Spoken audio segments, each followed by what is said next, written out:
Only believe. Only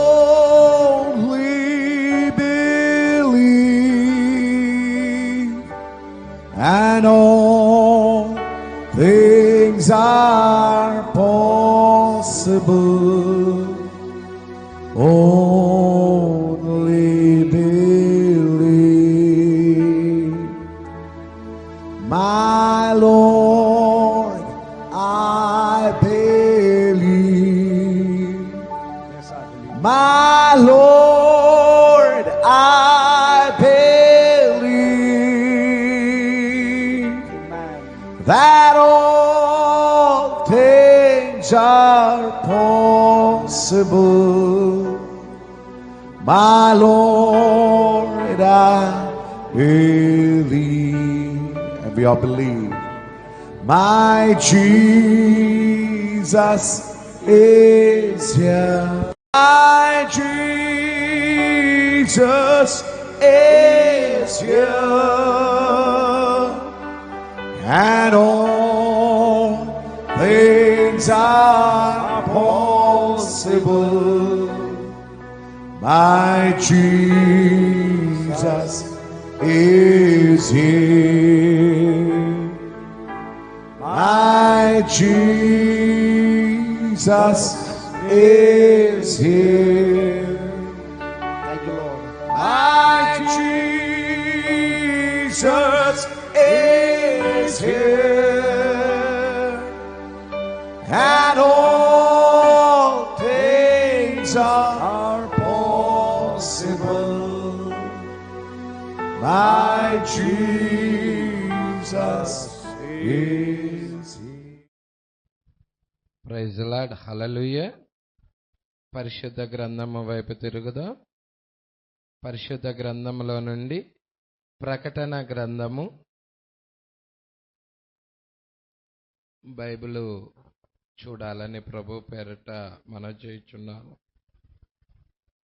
ప్రకటన గ్రంథము 8వ అధ్యాయము 1వ వచనం చదువుదాము. ఆయన 7వ ముద్రను విప్పినప్పుడు పరలోకమందు ఇంచుమించు అర్ధగంట సేపు నిశ్శబ్దముగా ఉండెను. Praise lord.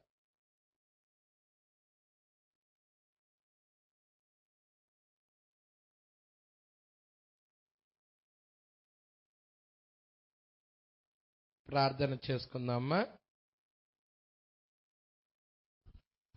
స్తోత్రములు ప్రభువా, మహిమగల రాజా, మీకే స్తుతులు స్తోత్రములు.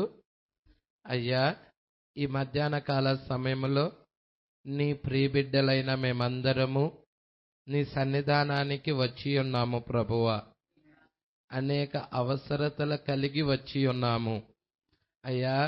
మా శరీర మార్పు పొందుకోవాలని వచ్చి ఉన్నాము. ఎత్తబడే విశ్వాసము కలిగి ఉండాలని వచ్చి ఉన్నాము. నీవు మాతో మాట్లాడతావని, నీతో మేము సహవాసము చేయటానికి ఈ స్థలానికి మేము వచ్చి ఉన్నాము ప్రభువా. ఎందుకంటే ప్రభువా, మొదటి రాకడలో అయ్యా మీరు శరీరం ధరించుకొని భూమి మీదకి వచ్చినప్పుడు ఆ అపోస్తులతో మీరు సంచరించారు ప్రభువా. వారిలో నివసించారు ప్రభువా. మేడగదిలో 120 మంది ప్రార్థన చేయటానికి వెళ్ళినప్పుడు మీరే వారి లోపలికి దిగొచ్చారు ప్రభువా. అగ్ని జ్వాలల వంటి నాలుకలుగా విభాగించుకొని వారిలోకి వచ్చిన దేవుడవు. అదే విధముగా ఈ అంత్య దినాలలో కూడా మాలోకి రమ్మని అడుగుచున్నాము. మా హృదయాలలోకి రండి, మా జీవితాలలోకి రండి, మా బ్రతుకులను మార్చండి ప్రభువా. నీకు ఇష్టమైన జీవితాలుగా జీవించే కృపివ్వండి ప్రభువా. మా లోపాలు సరిచేయండి ప్రభువా. చక్కపరచమని అడుగుచున్నాము నాయన. అయ్యా నాయన, ఒక మురికి బట్ట ఏ విధముగా తీసుకొని వెళ్ళి అయ్యా దానిని బండకేసి కొట్టినప్పుడు ప్రభువా అయ్యా ఏ విధముగా ఆ మురికి అంతా వదిలిస్తా ఉంటుందో అదే విధముగా వాక్యం అనే బండకి నాయన, క్రీస్తు అనే బండకి ప్రభువా, మేము కొట్టబడినప్పుడు ప్రభువా మాలో ఉన్న లోకమన్న మురికంతా వదిలిపోవును గాక ప్రభువా. అయ్యా నీ కృప దయచేయండి అయ్యా. పూర్తిగా మేము నీ బిడ్డలుగా ఉండటానికి ఇష్టపడుచున్నాము. పైనున్న వాటిని ఆశిస్తా వచ్చి ఉన్నాము. దైవిక ప్రేమను అయ్యా కలిగి ఉండటానికి వచ్చి ఉన్నాము. నీ కృప మాకు తోడుగా ఉంచండి ప్రభువా.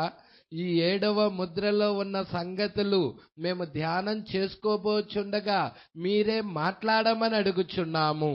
నీ ప్రసన్నత ఇక్కడ ఉంచండి ప్రభువా. నీ అభిషేకాన్ని ఇక్కడ ఉంచండి ప్రభువా. కనబడిన చీకటాత్మలన్నిటినీ స్థలము నుండి గద్దించండి ప్రభువా. మీరే ఇక్కడ వచ్చిన ప్రతి ఒక్క బిడ్డతో మాట్లాడండి ప్రభువా.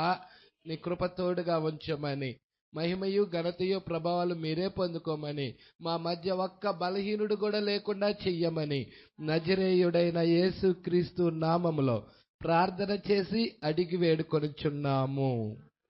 ఆమేన్. హల్లెలూయా, హల్లెలూయా. సరే, దేవునికి మహిమ కలుగునుగాక. చాలా ప్రాముఖ్యమైన విషయాలండి. మరి 7th సీల్, ముద్రలు మనం చూస్తున్నాము. ప్రకటన గ్రంథము 5వ అధ్యాయములో ఆ యొక్క లోపట వెలుపట రాతగలిగిన ఒక గ్రంథం ఉన్నది. అది 7 ముద్రలతో ముద్రించబడి ఉన్నది. అది 7 ముద్రలతో ముద్రించబడిన గ్రంథము. దానిని ఎవరు ఇప్పారయ్యా అంటే, భూమి మీద ఉన్న ఏ వ్యక్తులకి ఆ గ్రంథము చూడటానికి గాని విప్పటానికి గాని యోగ్యులుగా లేరు. భూమి క్రింద కూడా యోగ్యులుగా లేరు. పరలోకంలో కూడా దేవదూతలు కూడా ఆ గ్రంథాన్ని విప్పటానికి యోగ్యులుగా లేరు. అయితే యోహాను పరలోకము వెళ్ళి ఏడుస్తా ఉన్నాడు. అప్పుడు 24 పెద్దలలో ఒక పెద్ద వచ్చి ఏమంటున్నాడంటే, యోహాను ఏడవద్దు. ప్రజల మీరు చూసినట్లయితే యోహానుతో మాట్లాడుతున్న పెద్ద ఎవరయ్యా అంటే, ఎవరైనా చెప్తారా? యోహానుతో మాట్లాడుతున్న 24 పెద్దలలో ఒక పెద్ద. ప్రజల ఇంతకీ 24 పెద్దలు ఎవరయ్యా అంటే 12 మంది అపోస్తులు, 12 మంది గోత్రకర్తలు. ప్రజల ఈ 12 మంది పాత నిబంధనలో ఉన్న యాకోబు సంతానము, యాకోబులో నుండి వచ్చిన గోత్రకర్తలై ఉన్నారు. సంతానమే గోత్రకర్తలై ఉన్నారు. అయితే ఈ 12 మంది, అదే విధముగా కొత్త నిబంధనలో ఉన్న అపోస్తులు 12 మంది. ప్రజల దేవుడికి మహిమ కలుగునుగాక. ఈ 24 పెద్దలలో ఒక పెద్ద వచ్చాడు.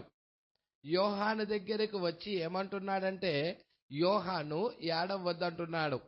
అది చూడమ్మా, లేఖనము చదువు. 5వ అధ్యాయము, ప్రకటన గ్రంథం 5వ అధ్యాయము ఎన్నో వచనమమ్మా? 3, 4? 3వ వచనం చూడండి. పరలోకమందు కాని భూమి మీద కాని భూమి క్రింద కాని ఆ గ్రంథము విప్పుటకైనను చూచుటకైనను మనము ఆ గ్రంథము గురించే మాట్లాడుకోబోచున్నాము. ఇప్పుడు ప్రకటన గ్రంథములో 5వ అధ్యాయములో ఉన్న ఆ గ్రంథములో ఉన్న సంగతులే మనము ధ్యానించబోచున్నాము. ఇక్కడ ఏమంటున్నాడమ్మా? పరలోకమందు గాని భూమి మీద గాని భూమి క్రింద గాని ఆ గ్రంథము విప్పుటకైనను చూచుటకైనను ఎవనికి శక్తి లేకపోయెను. ఆ గ్రంథము విప్పుటకైనను చూచుటకైనను యోగ్యుడు ఎవడును కనబడనందున నేను బహుగా ఏడ్చుచుండగా ఆ పెద్దలలో ఒకడు, ఏడవకుము, ఇదిగో దావీదుకు చిగురైన యూదా గోత్రపు సింహము 7 ముద్రలు తీసి ఆ గ్రంథము విప్పుటకై జయము పొందెనని. చూసారా అండి? ఇక్కడ ఆ పెద్దలలో ఒక పెద్ద వచ్చి అంటున్నాడు, యోహాను ఏడవద్దు అంటున్నాడు. ఇంతకీ యోహాను దగ్గరికి వచ్చిన ఆ పెద్ద ఎవరు? ఆ 24 పెద్దలలో యోహాను యొద్దకు వచ్చిన ఆ పెద్ద ఎవరు అని గనక మనం చూసినట్లయితే ఎవరో కాదు, యోహాను యొక్క థియోఫనియే. ప్రజల యోహాను యొక్క థియోఫనీ, ఆ వాక్యపు శరీరం. థియో అంటే వాక్యము లేక దేవుడు, ఫనీ అంటే శరీరం. అంటే వాక్యపు శరీరము ఎవరితో మాట్లాడుతా ఉన్నది?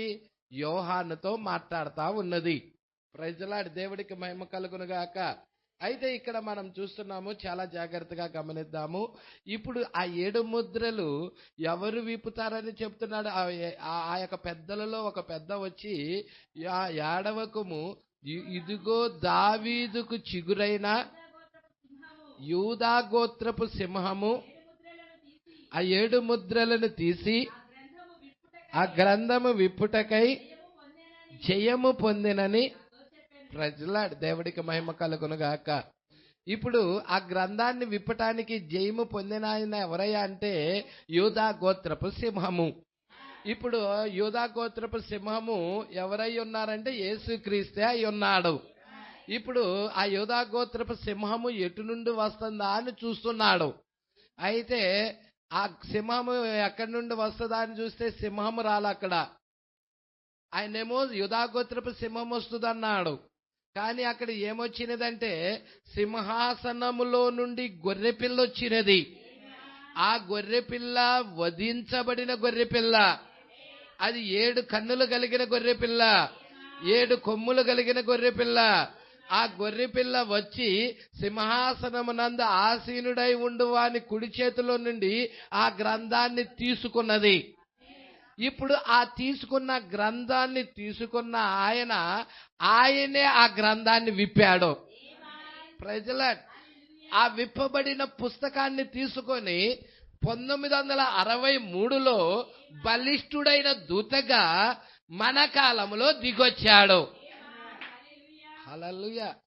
దేనికయ్యా ఈ కాలంలో ప్రభు వచ్చాడు అంటే, మరి నిన్నటి కాలంలో మేము ఒక పెళ్లికి వెళ్ళాం.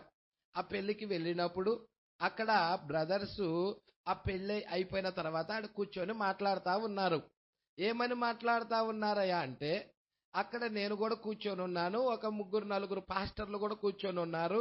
కూర్చొని ఏమని వాళ్ళు డిస్కషన్ చేసుకుంటున్నారయ్యా అంటే, 1963లో వచ్చినది మరి అది అది రాకడ మాత్రము కాదు గాని అది ప్రత్యక్షమయ్యాడాయన అని చెప్తున్నారు. ప్రజల అది మాత్రము రాకడ కాదు, ఎంత మాత్రము రాకడ కాదు అని డిక్లేర్ చేసేలా చెప్తున్నారు. ప్రజల మరి సిద్ధాంతాలు భూమి మీద చాలా ఉన్నాయి. దేవుడికి మహిమ కలుగును గాక. మరి మీరు చూసినట్లయితే 1963లో ప్రభువారు భూమి మీదకి వచ్చారా? ఆ గ్రంథాన్ని తీసుకొని వచ్చాడా? మరి అది రాకడేనా? ఆర్భాట వర్తమానంతో వచ్చాడా ప్రభువు? దెస్సలోనిలకు రాసిన పత్రికలో పౌలు గారు చెప్పిన లేఖనము నెరవేర్పేనది యేసుక్రీస్తే నాయన. మరి యేసుక్రీస్తే మేఘం ధరించుకొని వచ్చాడు. ఒక బ్రదర్ అంటాడు, వాళ్ళల్లో ఇలా డిస్కషన్ జరుగుతుంది. ఒక బ్రదర్ అంటాడు, ఆయన ఏ శరీరంతో వెళ్ళాడో ఆ శరీరంతోనే వస్తాడు అంటాడు. బైబిల్ ఏం చెప్తుందంటే, మీరు చూడండి, మధ్యాకాశానికి ఆయన వచ్చినప్పుడు మేఘం ధరించుకొని వస్తాడా? మధ్యాకాశానికి ఆయన వచ్చినప్పుడు మేఘం ధరించుకొని వస్తాడా? హల్లెలూయా. అలాగేం చెప్పలేదే. మధ్యాకాశానికి యేసుక్రీస్తు వచ్చేటప్పుడు మేఘం ధరించుకొని వస్తానని ఏమన్నా చెప్పాడా? ఎక్కడైనా ఒక రిఫరెన్స్ చూపించండి. కానీ అపోస్తుల కార్యగ్రంథము 1వ అధ్యాయము 9వ వచనములో ఏమని చెప్తుందంటే చూడండి, ఈ మాటలు చెప్పి వారు చుచ్చుచుండగా ఆయన ఆరోహణమాయను. అప్పుడు వారి కన్నులకు కనబడకుండా ఒక మేఘము ఆయనను కొనిపోయెను. ఆయన వెళ్ళుచుండగా వారు ఆకాశము వైపు తేరి చూచుచుండిరి. ఇదిగో తెల్లని వస్త్రములు ధరించుకొనిన ఇద్దరి మనుష్యులు వారి యొద్ద నిలిచి, గలిలయ మనుష్యులారా, మీరెందుకు నిలిచి ఆకాశము వైపు చూచుచున్నారు? మీ యొద్ద నుండి పరలోకమునకు చేర్చుకొనబడిన యేసే ఏ రీతిగా పరలోకమునకు వెళ్ళుట మీరు చూచితిరో ఆ రీతిగానే. మరి ఏ రీతికి వెళ్ళాడు ఆయన? మేఘం ధరించుకొని వెళ్ళాడు. మరి ఎలా రావాలి? మరి మేఘం ధరించుకొని వచ్చేది రాకడ కాదా? ప్రజల ఏ రీతిగా వెళ్ళాడో అదే రీతిగా వస్తున్నాడు ఆయన. హల్లెలూయా. మరి మధ్యాకాశానికి ఆయన మేఘం ధరించుకొని వస్తాడా? మధ్యాకాశానికి ఆయన మేఘం ధరించుకొని రాడు. హల్లెలూయా. ఆయన సొంత బాడీతో వస్తాడు. హల్లెలూయా. ఆయన భూమి మీద ఉండినప్పుడు ఏ శరీరం అయితే ఉన్నదో ఆ శరీరంతో వస్తాడు ఆయన. హల్లెలూయా. పట్టుకుంటున్నారా? దాన్నే రాకడంటాము. ఏ శరీరంతో వెళ్ళాడో ఆ శరీరంతో వచ్చే దాన్నే రాకడంటాము. మిగతా దాన్ని రాకడనము అంటున్నారు ప్రజల్లో. నాకేమర్థమైందంటే మేఘం ఎవరు? మేఘం ఎవరు? మీకు మేఘం ఎవరో కావాలంటే చూద్దాం. హెబ్రీలకు రాసిన పత్రిక 12వ అధ్యాయం 1వ వచనం.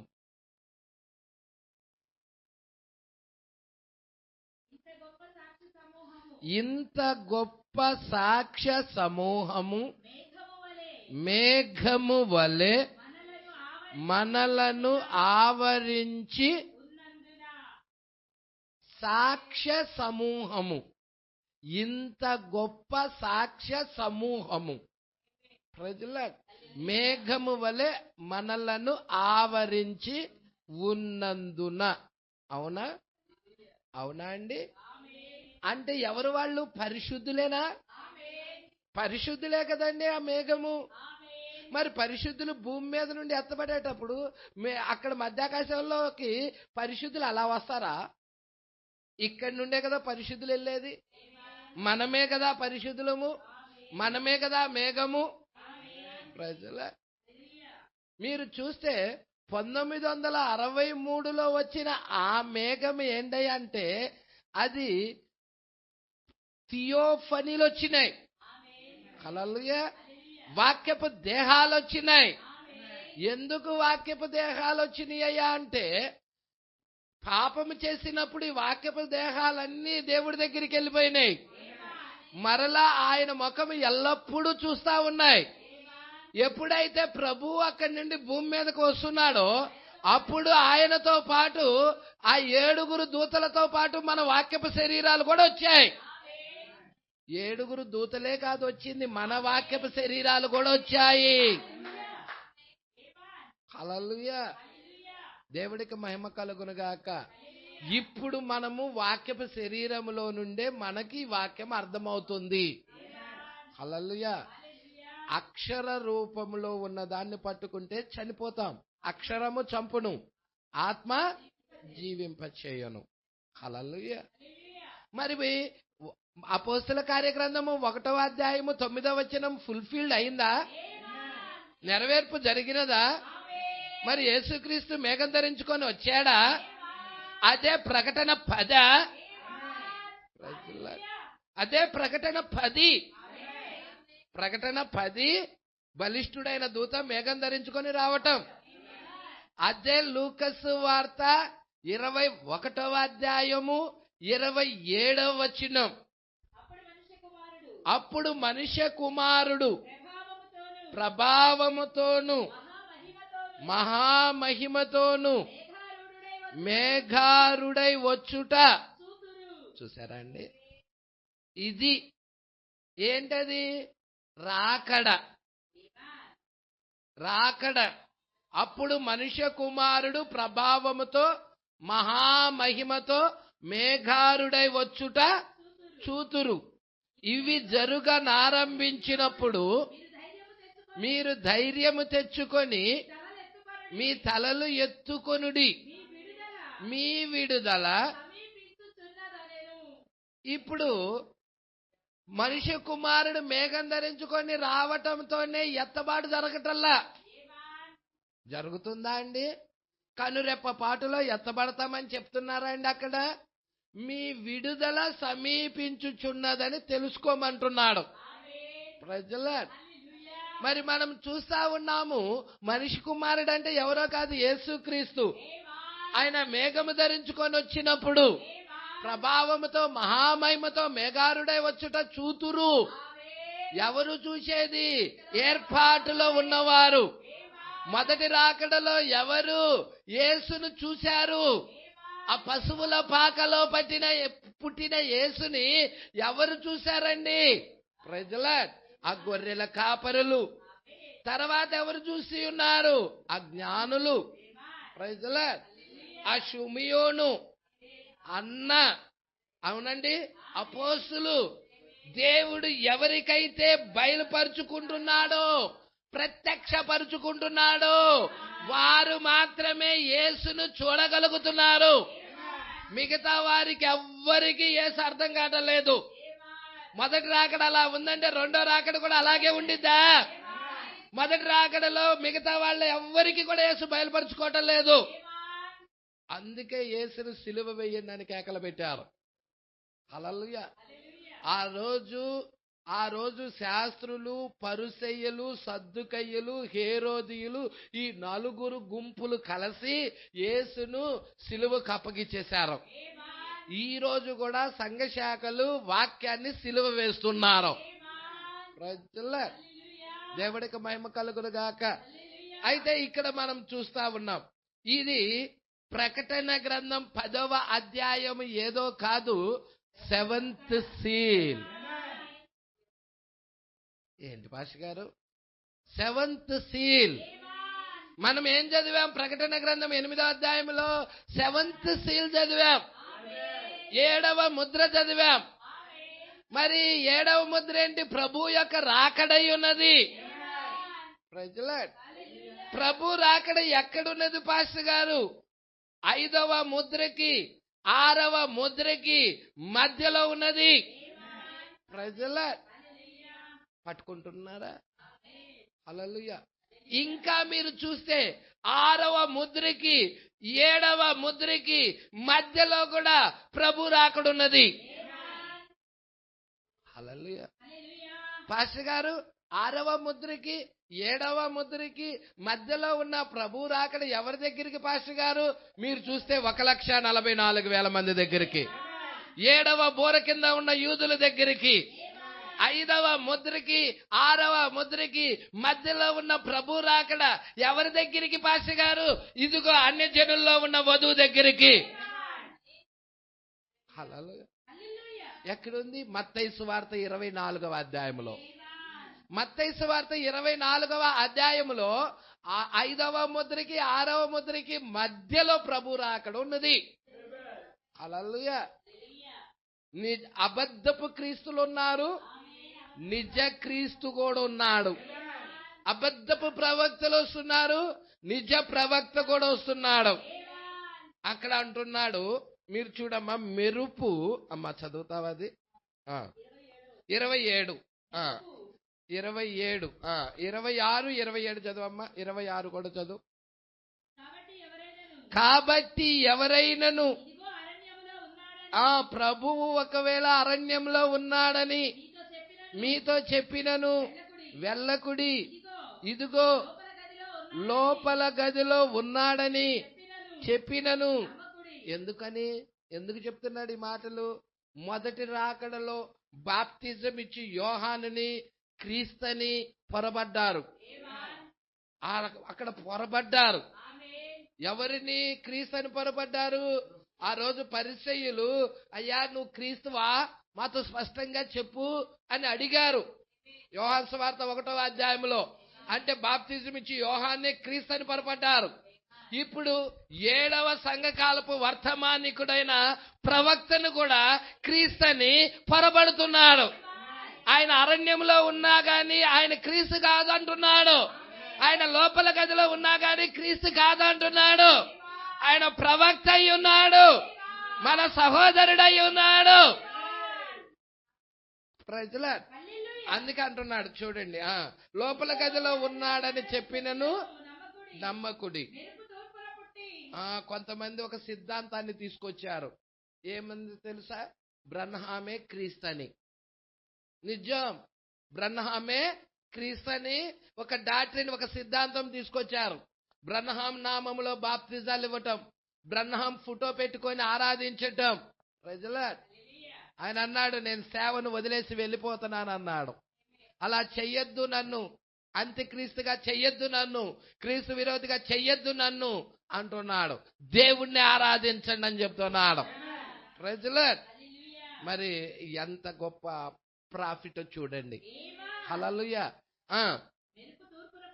ఇక్కడ పట్టుకోండి, ఇక్కడే పట్టుకోండి. మెరుపు తూర్పున పుట్టి పడమటి వరకు ఎలాగు కనబడునో అలాగే మనుష్య కుమారుని మరి రాకడే కదండి. అది రాకడే కదా, క్లియర్ గా రాశాడు కదండి. తూర్పున పుట్టి పడమరి వరకు మరి కనబడినదా, వచ్చినదా? పశ్చిమానున్న జనులు చూస్తున్నారా? మరి ఆయన సూచన చూస్తున్నారా? హల్లెలూయా. ఎందుకంటున్నాడు తూర్పున పశ్చిమాన రెండు? ఎందుకంటున్నాడు తూర్పున పుట్టి పడమర? పడమర అంటే పశ్చిమమే కదండి. తూర్పు జనులున్నారు, పశ్చిమ జనులున్నారు. మీరు చూడండి, ఇదే మాట మనం చూస్తున్నాము. జకర్యా గ్రంథం 14వ అధ్యాయం చూడండి, 7వ వచనం. జకర్యా గ్రంథం 14వ అధ్యాయం 7వ వచనం. ఇవన్నీ ప్రవచనాలు నెరవేర్పు, మన కాలంలో నెరవేర్చబడిన ప్రవచనాలు. హల్లెలూయా. ఆ దినము ప్రత్యేకమైనదిగా ఉండును. అది యెహోవాకు తెలియబడిన దినము. పగలు కాదు, రాత్రి కాదు. మరి అది ఎలా ఉంటది? మబ్బుగా ఉన్న దినమై ఉన్నది. అది పగలు కాదది, అది రాత్రి కూడా కాదది. అది అస్తమయ కాలమై ఉన్నది. అస్తమయ కాలమున అంటే ఈ వెలుగు ఏమై ఉన్నది? అస్తమయ కాలమున వచ్చిన వెలుగు ఏమై ఉన్నది? ఈ వెలుగు భూమి మీద ఉన్న జనులని ఎక్కడికి తీసుకెళ్తుంది? ఎత్తబాటులోకి తీసుకెళ్తుంది. శరీర మార్పు కలగజేస్తుంది. అవునా?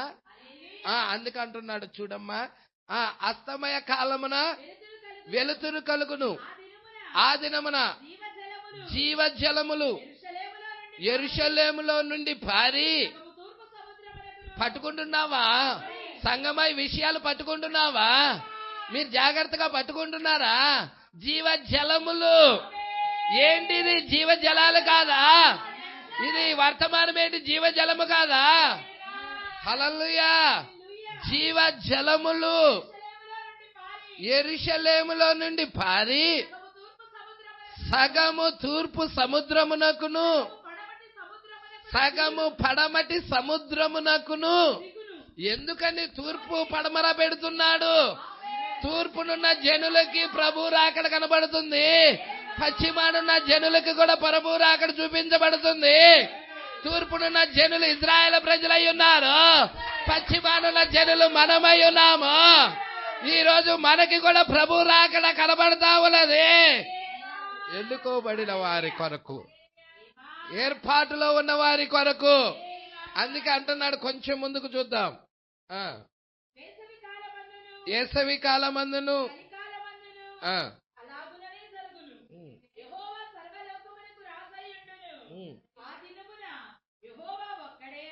యెహోవా ఒక్కడే అనియు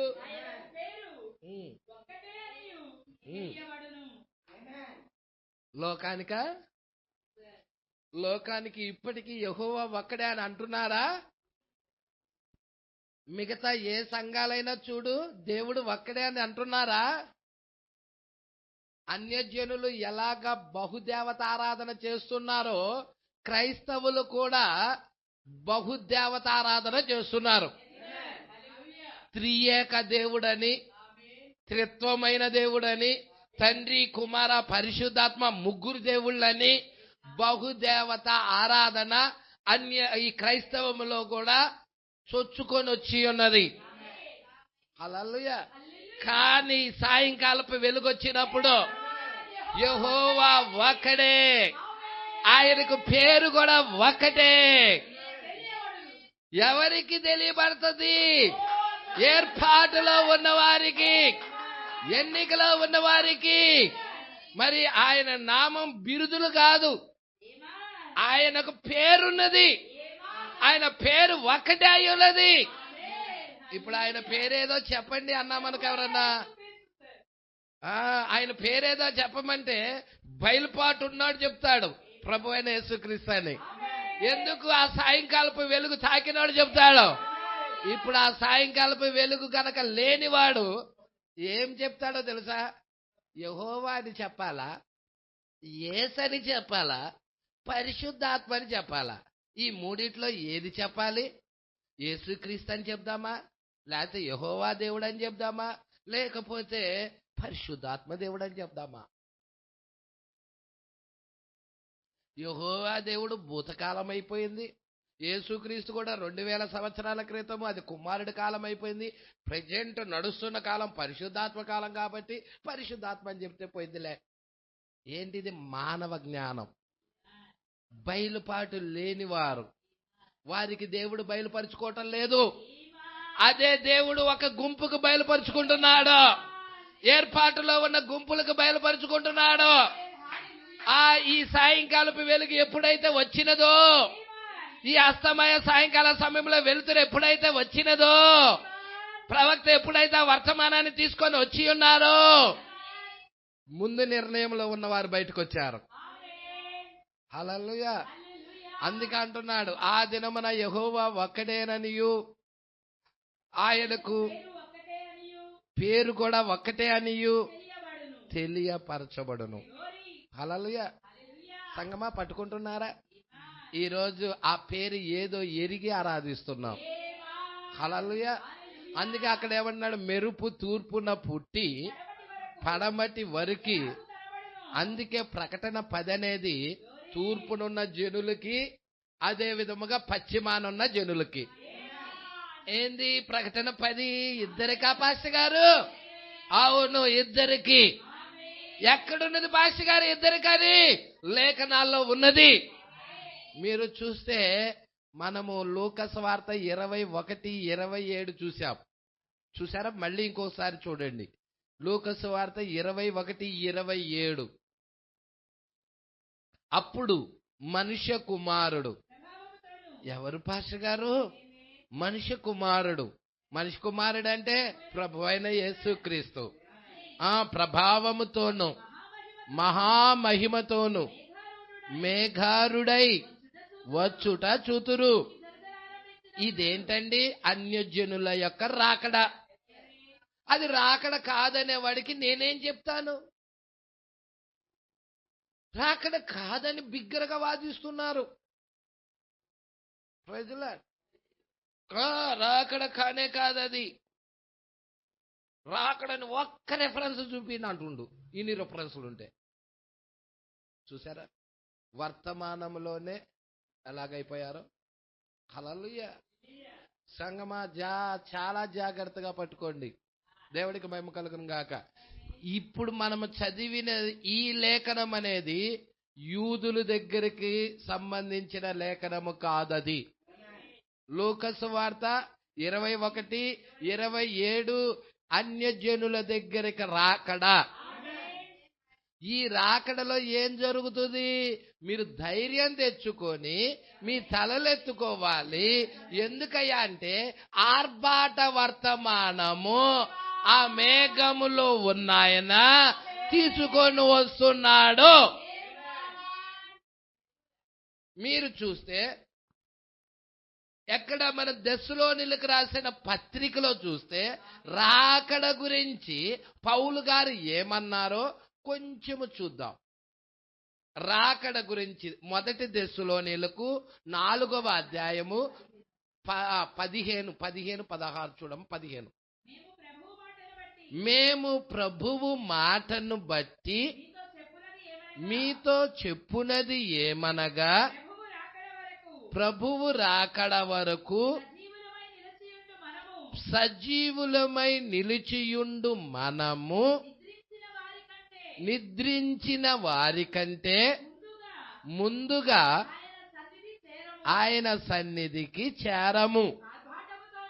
ఆర్భాటముతోను ప్రధాన దూత స్వరము శబ్దముతోను దేవుని బూరతోను పరలోకము నుండి అక్కడ ఏమున్నాయి? 3 కార్యాలు ఉన్నాయి. ఈ 3 కార్యాలు రాకడలోనేనా జరిగేది? ముందు జరుగుతాయా రాకడకి? నేను అడుగుతున్న ప్రశ్న. రాకడతో అవి సంబంధం లేవయ్యా, ఆ 3 కార్యాలు అయిన తర్వాత రాకడ జరిగిద్దయ్యా అని రాశాడా పౌలు గారు అక్కడ? రాకడే ప్రభువు రాకడ. అక్కడ ఏమన్నాడమ్మా 15వ వచనములో? మేము ప్రభువు మాటను బట్టి మీతో చెప్పునది ఏమనగా ప్రభువు రాకడ వరకు సజీవులమై నిలిచియుండు మనము నిద్రించిన వారి కంటే ముందుగా ఆయన సన్నిధికి చేరము. ఇప్పుడు సజీవులు ఉన్నారు, నిద్రించిన వారు ఉన్నారు. ఇప్పుడు ఏం జరుగుతా ఉన్నది? మొదటి రాకడ మనం అర్థం చేసుకుంటే రెండో రాకడ ఈజీగా అర్థమవుతుంది. మొదటి రాకడ బెత్లెహేములో యేసు పుట్టినప్పుడు అది రాకడా కాదా? లేదు పాస్టర్ గారు, అది రాకడ కాదు పాస్టర్ గారు, ఎత్తబాటే రాకడా అని చెప్తారా? అదంతా ప్రాసెస్, అదంతా మొదటి రాకడ యొక్క ప్రాసెస్. ఇక్కడ కూడా మనం చూస్తున్నాం. ఇప్పుడు సజీవులమై నిలిచియుండు మనము నిద్రించిన పరిశుద్ధులు, వీళ్ళు ఇరువురు కూడా లేపబడాలి అంటే వీళ్ళకి ఏం కావాలి? క్విక్నింగ్ పవర్ కావాలి. అంటే కదిలించే శక్తి కావాలి, మృతులను లేపే శక్తి కావాలి, సజీవులుగా ఉన్న మనలని శరీర మార్పు కలగజేసే శక్తి కావాలి. మరి ఈ శక్తి ఏమై ఉన్నది? ఈ ముద్రల్లో ఉన్నది. ఈ శక్తి ఎక్కడున్నది? ఈ ముద్రల్లో దాచబడి ఉన్నది. ఉరుములు ఎక్కడున్నాయి? ముద్రల్లో ఉన్నాయి.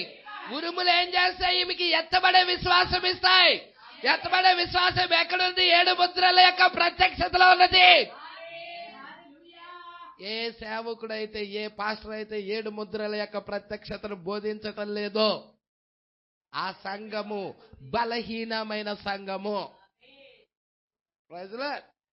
ఆ సంఘము బలహీనమైన సంఘమై ఉన్నది. కాబట్టి 7 ముద్రల యొక్క ప్రత్యక్షత మనకు ఎంతో అవసరము. మీరు చూచినట్లయితే సంఘమా పట్టుకుంటున్నారా? ఇక్కడ సజీవులమై నిలిచియుండు మనము నిద్రించిన వారి కంటే ముందుగా ఆయన సన్నిధికి చేరము. అంటే సజీవులు మార్పు చెందాలి, ఒక ప్రక్రియ. ఇంకొక ప్రక్రియ నిద్రించిన పరిశుద్ధులు లేపబడాలి, అది ఇంకొక ప్రక్రియ. ఇప్పుడు మనం చూస్తా ఉన్నాము 2 ప్రక్రియలై ఉన్నాయి. నిద్రించిన వారిని లేపాలంటే అక్కడ ప్రధాన దూత శబ్దము కావాలి. అంటే మొదటి రాకడ మనం చూసినట్టయితే మొదటి రాకడలో యేసుక్రీస్తు లాజరు సమాధి దగ్గరికి వెళ్ళి లాజరు బయటికి రా అన్నాడు. ఆయన చనిపోయాడు, పాతి పెట్టబడ్డాడు, శరీరం కుళ్ళిపోయినది, ఆ యొక్క వాసన కొడతా ఉన్నది. అయితే ఆ యొక్క సమాధి దగ్గరికి వెళ్ళి పేరు పెట్టి పిలిచాడు. ఏం జరిగినది? లాజరు మృతుల్లో నుండి బయటికి లేచి వచ్చాడు. అదేమై ఉన్నది? ప్రధాన దూత శబ్దం. హల్లెలూయా. ఆయన సిలువలో ఉన్నప్పుడు బిగ్గరగా కేక పెట్టాడు. ఏలి ఏలి లమా సబక్తాని అని. హల్లెలూయా. అంటే ఏంటి? దేవుడికి మహిమ కలుగును గాక. నా దేవా నా దేవా నా చాలా విడిచితివి. అక్కడ ఒకసారి చదువుతామా 27వ అధ్యాయము 50వ వచనం మత్తయి సువార్త.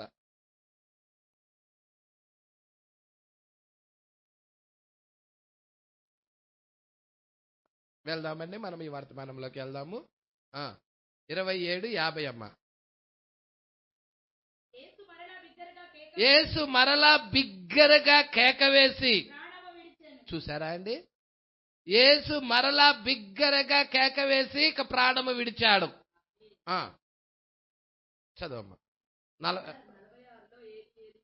అక్కడి నుంచి చదవమ్మా. 46 నుండి చదువు. ఇంచుమించు 3 గంటలప్పుడు యేసు ఏలి ఏలి లమా సబక్తాని అని బిగ్గరగా కేక వేసెను. ఆ మాటకు నా దేవా నా దేవా నన్నెందుకు చెయ్య విడిచితివి అని అర్థం. అక్కడ నిలిచి ఉన్న వారిలో కొందరు ఆ మాట విని ఇతడు ఏలియాను పిలుచుచున్నారండ్రి. అంటనే వారిలో ఒకడు పరిగెత్తుకొని పోయి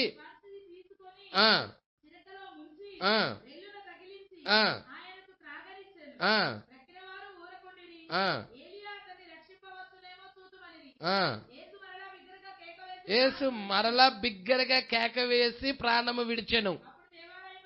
అది అప్పుడు దేవాలయపు తెర పై నుండి క్రింద వరకు 2గా చినిగెను. భూమి వణికెను, బండలు బ్రద్దలాయను, సమాధులు తెరవబడెను. నిద్రించిన అనేక మంది పరిశుద్ధుల పాపులు లెగవల. పాపులు లెగవల. పాపులు లెగవలేదు, అక్కడ పరిశుద్ధులే లేపబడ్డారు. బిగ్గరగా కేక వేశాడు. అదే ప్రధాన దూత శబ్దం. అవునండి, అనేకులకు కనపడ్డారా? అక్కడ రాయబడినది అనేక మంది పరిశుద్ధుల శరీరాలు లేచెను. వారు సమాధుల్లో నుండి బయటికి వచ్చి ఆయన లేచిన తర్వాత పరిశుద్ధ పట్టణం ఏంటి? యెరూషలేము. యెరూషలేములో ప్రవేశించి అది అబ్రహాము కూడా లేచాడా? ఇస్సాకు లేచాడా? యాకోబు లేచాడా? యోసేపు లేచాడా? ఆదాము లేచాడా? అవ్వ లేచిందా? అనేక మంది పరిశుద్ధులందరూ లేచారు. ప్రజల దానియేలు లేచాడు, దావీదు లేచాడు, పరిశుద్ధులందరూ కూడా లేచారు. మీరు చూస్తే అపోస్తుల కార్యం 1వ అధ్యాయంలో ఆ పరిశుద్ధుల యొక్క సముదాయమే మేఘం. ప్రజల పాత నిబంధన యొక్క పరిశుద్ధుల యొక్క సముదాయమే మేఘం. మరి కొత్త నిబంధనలో ఆయన మేఘం ధరించుకొని వచ్చారు. వీరెవరయ్యా? వీరు పాత నిబంధన వాళ్ళు కాదు. మరి వీరెవరయ్యా అంటే కొత్త నిబంధనలో ఉన్న పరిశుద్ధుల యొక్క థియోఫనీలో. కొత్త నిబంధనలో ఉన్న పరిశుద్ధుల యొక్క వాక్యపు దేహాలు. దేవుడికి మహిమ కలుగును గాక. మీరు చూస్తే 7 దూతలు కనపడతారు. మన ప్రాతినిధ్యం 7వ దూత కింద ఉన్నది. హల్లెలూయా. సంగమై విషయాలు పట్టుకుంటున్నారు అనుకుంటున్నాను. దేవుడికి మహిమ కలుగును గాక. హల్లెలూయా. అందుకే మనం చూస్తున్నామండి, లూకా 21:27 ప్రభువు రాకడ. ఎవరికి ప్రభు రాకడ?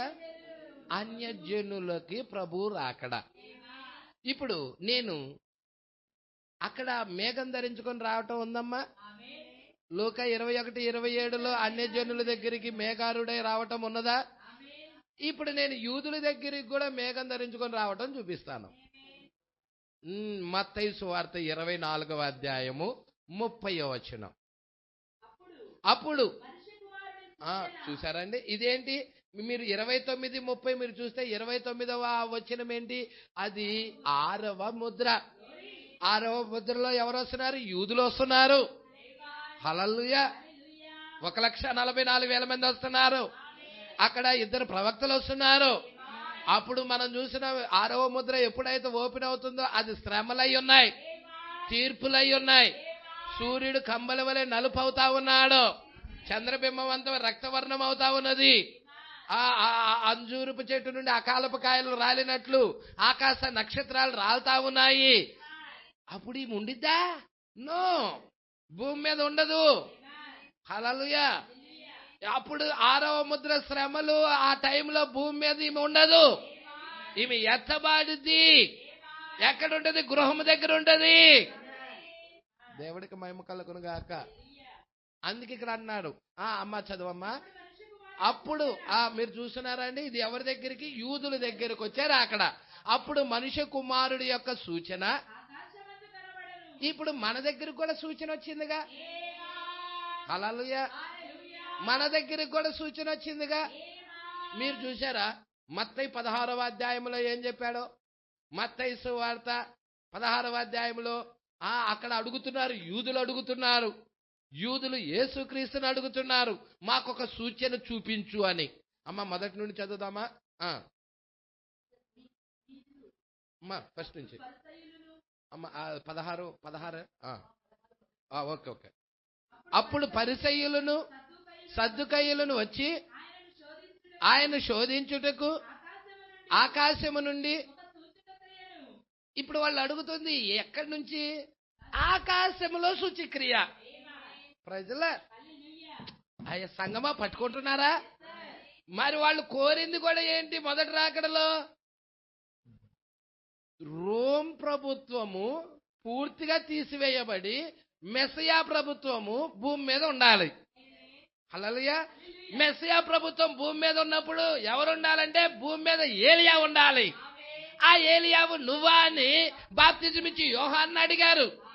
అప్పుడు బాప్తిజం ఇచ్చి యోహాన్ ఏమన్నాడంటే, అయ్యా నేను ఆ ఏలియాని మాత్రం, మీరు అనుకుంటున్న ఏలియాని మాత్రం కాదు, మీ ఆలోచనలో ఉన్న ఏలియాని మాత్రం నేను కాదు. ప్రజల ఎందుకంటే రోమా ప్రభుత్వం పూర్తిగా నాశనం తీసివేయబడాలి. అంటే రోమా ప్రభుత్వం తీసివేయబడే ముందు ఏం జరుగుతుంది? ఆకాశంలో సూచన ఉంటది. ఏంటి? ఆకాశంలో చూసినా దాని గురించి అడుగుతున్నారు వాళ్ళు. మాకొక సూచన చూపించి అడుగుతున్నారు. మాకొక సూచన చూపించమని అడుగుతున్నారు వాళ్ళు. ఎవరు అడుగుతున్నారండి? యూదులు అడుగుతున్నారు. హల్లెలూయా. ఆ పరిసయ్యులు అడుగుతున్నారు. ఆకాశము నుండి ఒక సూచిక క్రియను తమకు చూపమని ఆయన అడగగా ఆయన ఇట్లా, నేను సాయంకాలమున మీరు ఆకాశము ఎర్రగా ఉన్నది గనుక వర్షము కురయదని, ఉదయమున ఆకాశము ఎర్రగాను మబ్బుగాను ఉన్నది గనుక నేడు గాలివాన వచ్చునని మీరు చెప్పుదురు కదా. మీరు ఆకాశ వైఖరిని వివేచింప ఎరుగుదురు గాని ఈ కాలముల సూచనలను వివేచించలేరు.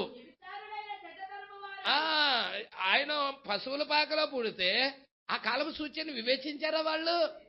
No no no no no. మీరు ఆకాశ వైఖరిని వివేచిస్తారు, ఈ కాలపు సూచన మీరు వివేచించలేరు. ఎందుకంటే నేనే మీకు గుడితనం కలగజేశాను. ఆ కాలపు సూచన మీరు ఎరగాలంటే దానియేలు 70 వారంలో ఆఖరి అర్ధవారంలో మీరు మెస్సియా సూచన ఎరుగుతారు, ఆకాశపు సూచన ఎరుగుతారు. అందుకే అంటున్నాడు చూడమ్మా. చదవమ్మా, కంటిన్యూ. మరి కాలం ఎలాంటి కాలము? మీరు చూడండి, ఇది సొదొమ గొమొర్రా కాలం కాదా? ఇది లోతు దినాలు కావా? ఇవి నోవాహు దినాలు కావా? మరి వ్యభిచారులైన చెడ్డతరం అని యేసుక్రీస్తు చెప్పడం లేదా? Praise lord. వ్యభిచారులైన చెడ్డతరము వారు సూచక క్రియలు అడుగుచున్నారు. అయితే praise lord, praise lord, praise lord. చూసారా అండి? ఇప్పుడు ఎవరు గురించిన సూచిక క్రియ ఇస్తున్నాడండి? యోనాను గూర్చిన సూచిక క్రియే గాని మరి ఏ సూచిక క్రియ అయినా ఎవరికి? ఈ వ్యభిచారులైన చెడ్డతనానికి. Praise the lord. అంటే అన్య లవదకియా కాలానికి, ఈ లవదకియా కాలానికి దేవుడు ఏ సూచన ఇస్తున్నాడయ్యా? మీరు చూచినట్లయితే యోనాను గూర్చిన సూచన. ఏంటి యోనాను గూర్చిన సూచన? పునరుద్ధానపు సూచన. అంటే యేసు పునరుద్ధానపు సూచన. అంటే యేసును చంపేసింది రోము. సంఘకాలాల్లో యేసును చంపేసినది, వాక్యాన్ని చంపేసినది.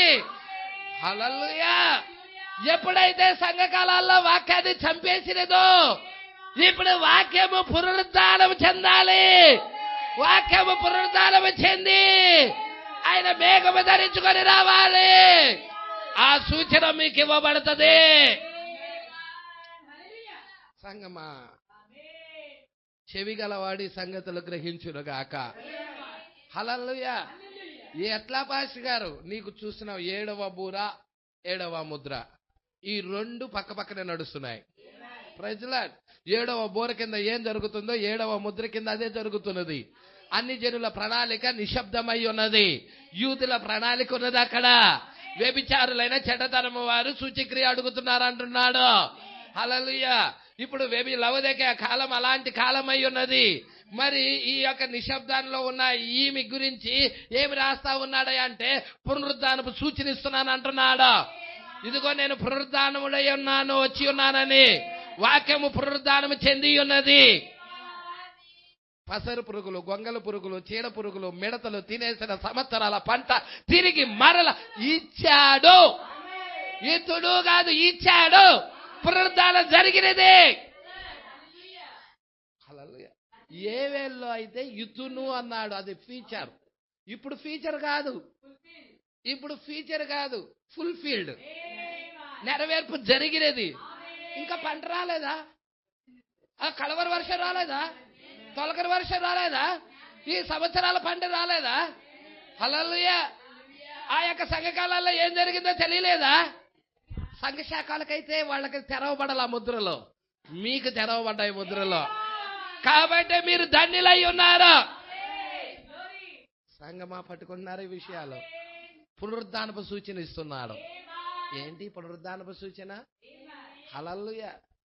నేను మృతుడనైతిని. హల్లెలూయా. రోము నన్ను చంపేసినది. మొదటి రాకడలో రోము చంపేసినది. 3వ దినాన తిరిగి లేచాను. సంఘ కాలాల్లో కూడా వాక్యమై ఉన్న క్రీస్తుని, హల్లెలూయా, ఎఫెసు సంఘ కాలం స్వర్ణ పెర్గమా దగ్గరకు వచ్చేదలికి క్రీస్తుని చంపేసినది. పెర్గమా దగ్గర క్రీస్తుని చంపేసినది. వాక్యాన్ని చంపేసి ఉన్నది. అవునా అండి? హల్లెలూయా. తుయితైరా దగ్గర పాతి పెట్టబడి ఉన్నది. వాక్యము, ఆ విత్తనము పాతి పెట్టబడటం జరిగి ఉన్నది. మీరు చూడండి 3 దినాలైన తర్వాత, హల్లెలూయా, మీరు చూచినట్టయితే సార్దిస్, ఫిలదెల్ఫియా, లవదకియా సంఘ కాలంలో తిరిగి మరలా చివరి కాలము దగ్గరికి వచ్చేసేదలకే వాక్యము పునరుద్ధానం చెందటమా, తిరిగి లెగవటమా మనము చూస్తా ఉన్నాము.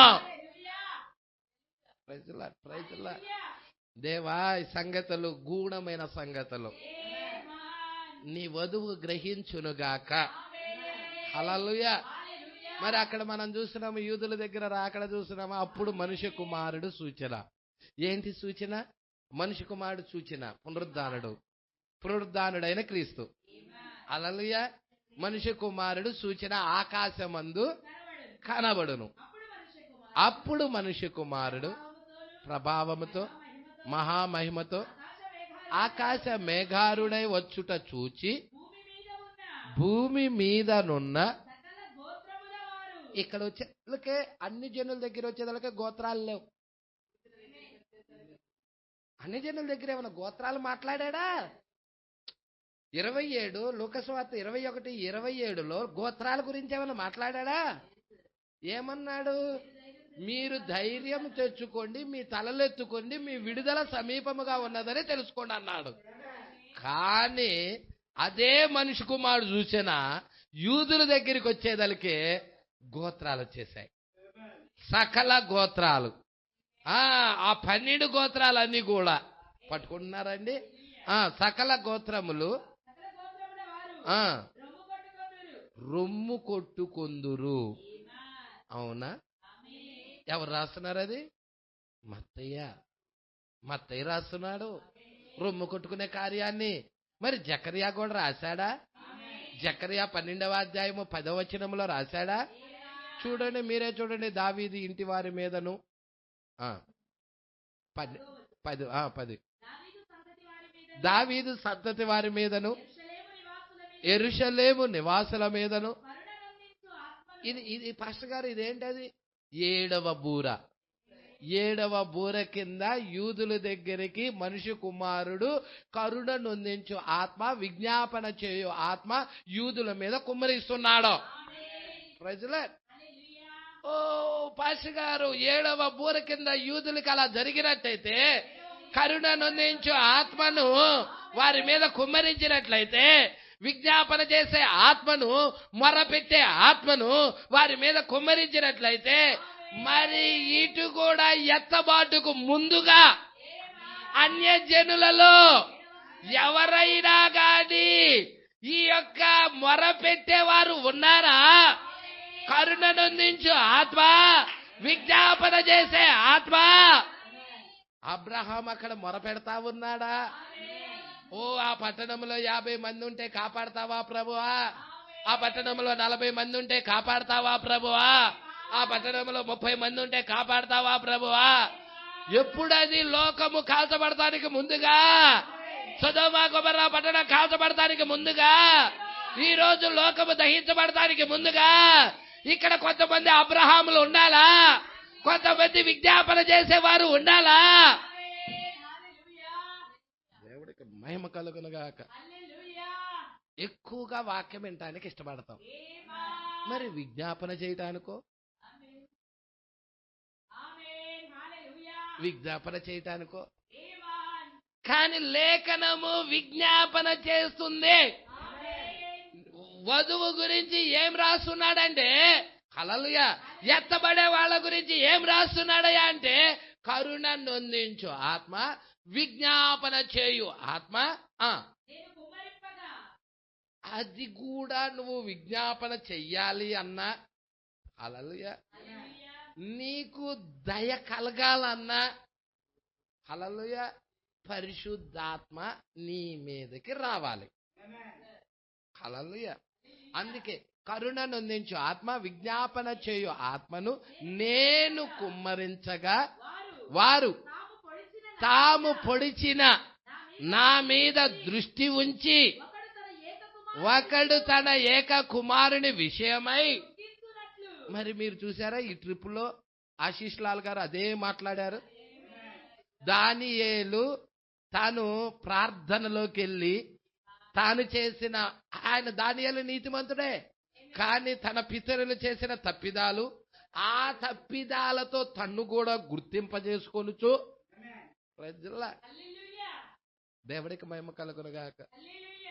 ఒక విషయం తెలుసా? మనము ఎప్పుడు క్షమించబడతామో తెలుసా? మనము ఎదుట వ్యక్తి యొక్క పాపములు, అపరాధాలు ఎప్పుడైతే మనం క్షమిస్తామో, అప్పుడు ఆ వ్యక్తి గురించి ప్రలాపిస్తామో, ఆ వ్యక్తి గురించి ప్రార్థన చేస్తామో, అప్పుడు మన పాపాలకు విడుదల. సీక్రెట్ పట్టుకున్నారా? సీక్రెట్ తెలియక, ప్రభువా నా పాపాలు కడుగు, ప్రభువా నా పాపాలు. ఎదుటి వ్యక్తిని క్షమించే తత్వం ఉండదు ఇతనికి. మీరు చూసారా, ప్రవక్త విలియం మ్యారియం బ్రనహాం గారు ఒక హోటల్కి వెళ్ళినప్పుడు అక్కడ ఒక అసభ్యకరంగా లిప్స్టిక్లు వేసుకున్న ఒక స్త్రీ, మేకప్ వేసుకున్న స్త్రీ, ఒక యవనస్తులతో ఉన్న స్త్రీ చూసి, ఓ ఇలాంటి స్త్రీ నా బిడ్డలు ఇలాంటి తరాన్ని ఎదుర్కోవాలా అని తన గురించి అక్కడ ఏం చేస్తున్నాడంటే తీర్పు తీరుస్తా ఉన్నాడు, చెడ్డగా ఆలోచిస్తా ఉన్నాడు. హల్లెలూయా. ఎప్పుడైతే ఆ చెడ్డగా ఆలోచిస్తా ఉన్నాడో ఎమ్మటే ప్రవక్తకి, హల్లెలూయా, ప్రవక్తకి కొన్ని పాపాలు ఆయన జీవితంలో చేసిన తప్పిదాలు కనపడ్డాయి. ప్రభువా నన్ను క్షమించు అన్నాడు. ఒక భూమి తిరుగుతా ఉంది. ఆ భూమిలో మరి ఒక దర్శనం చూపించబడింది. ఆ తిరుగుతూ ఆ ప్రవక్త విలియం మ్యారియం బ్రనహాం యొక్క పాపములు కనపడతా ఉన్నాయి. అప్పుడు ప్రభువా నేను క్షమించు ప్రభువా అని వేడుకున్నాడు. ఆ యొక్క రక్తము కొంత తీసుకొని ఆ యొక్క పాపములను కడిగేశాడు. నీ పాపాలు నేను క్షమించి ఉన్నాను, ఇక నీ పాపాలు నేను జ్ఞాపకం చేసుకోను అన్నాడు. నేను నిన్ను క్షమించాను, మరి నువ్వేం చేస్తున్నావు, నీవు ఆ వ్యక్తికి తీర్పు తీరుస్తున్నావు అన్నాడు. అలా ఇప్పుడు మీరు చూస్తే వెళ్ళి ఆ స్త్రీతో జరిగినదంతా చెప్పాడు. నన్ను క్షమించమ్మా అని మాట్లాడి, నేను నీకు తీర్పు తీరుస్తా ఉన్నాను, అయితే నువ్వు ఇట్లాంటి డ్రెస్ వేసుకోకూడదు, నువ్వు ఒక పరిశుద్ధురాలుగా ఒక క్రైస్తవురాలుగా ఉండొచ్చు కదా అని మాట్లాడుతూ ఉన్నాడు. నువ్వెందుకు ఇలాంటి స్థితిలో ఉన్నావు అన్నప్పుడు ఆ యొక్క గతం చెప్పి ఉన్నది. అప్పుడు మరి ఆ స్త్రీ పరిశుద్ధ ఆత్మ ద్వారాగా అక్కడ ఆ స్త్రీ మార్చబడి ఉన్నది, మారు మనసు పొంది ఉన్నది, ఆమె పరిశుద్ధురాలైన జీవితం జీవిస్తా ఉన్నది. దేవుడికి మహిమ కలుగును గాక. ఆ వస్త్రధారణ అంతా మార్చేసేసుకున్నది. దేవుడికి మహిమ కలుగును గాక. నిజముగా లోకంలో అలాంటి వ్యక్తులు ఉన్నారు. అయితే మొర పెట్టడం ద్వారాగా, విజ్ఞాపన చేయటం ద్వారాగా, ప్రార్థించటం ద్వారాగా, అక్కడ ప్రార్థించాడు ప్రవక్త, ప్రార్థించటం ద్వారాగా. హల్లెలూయా.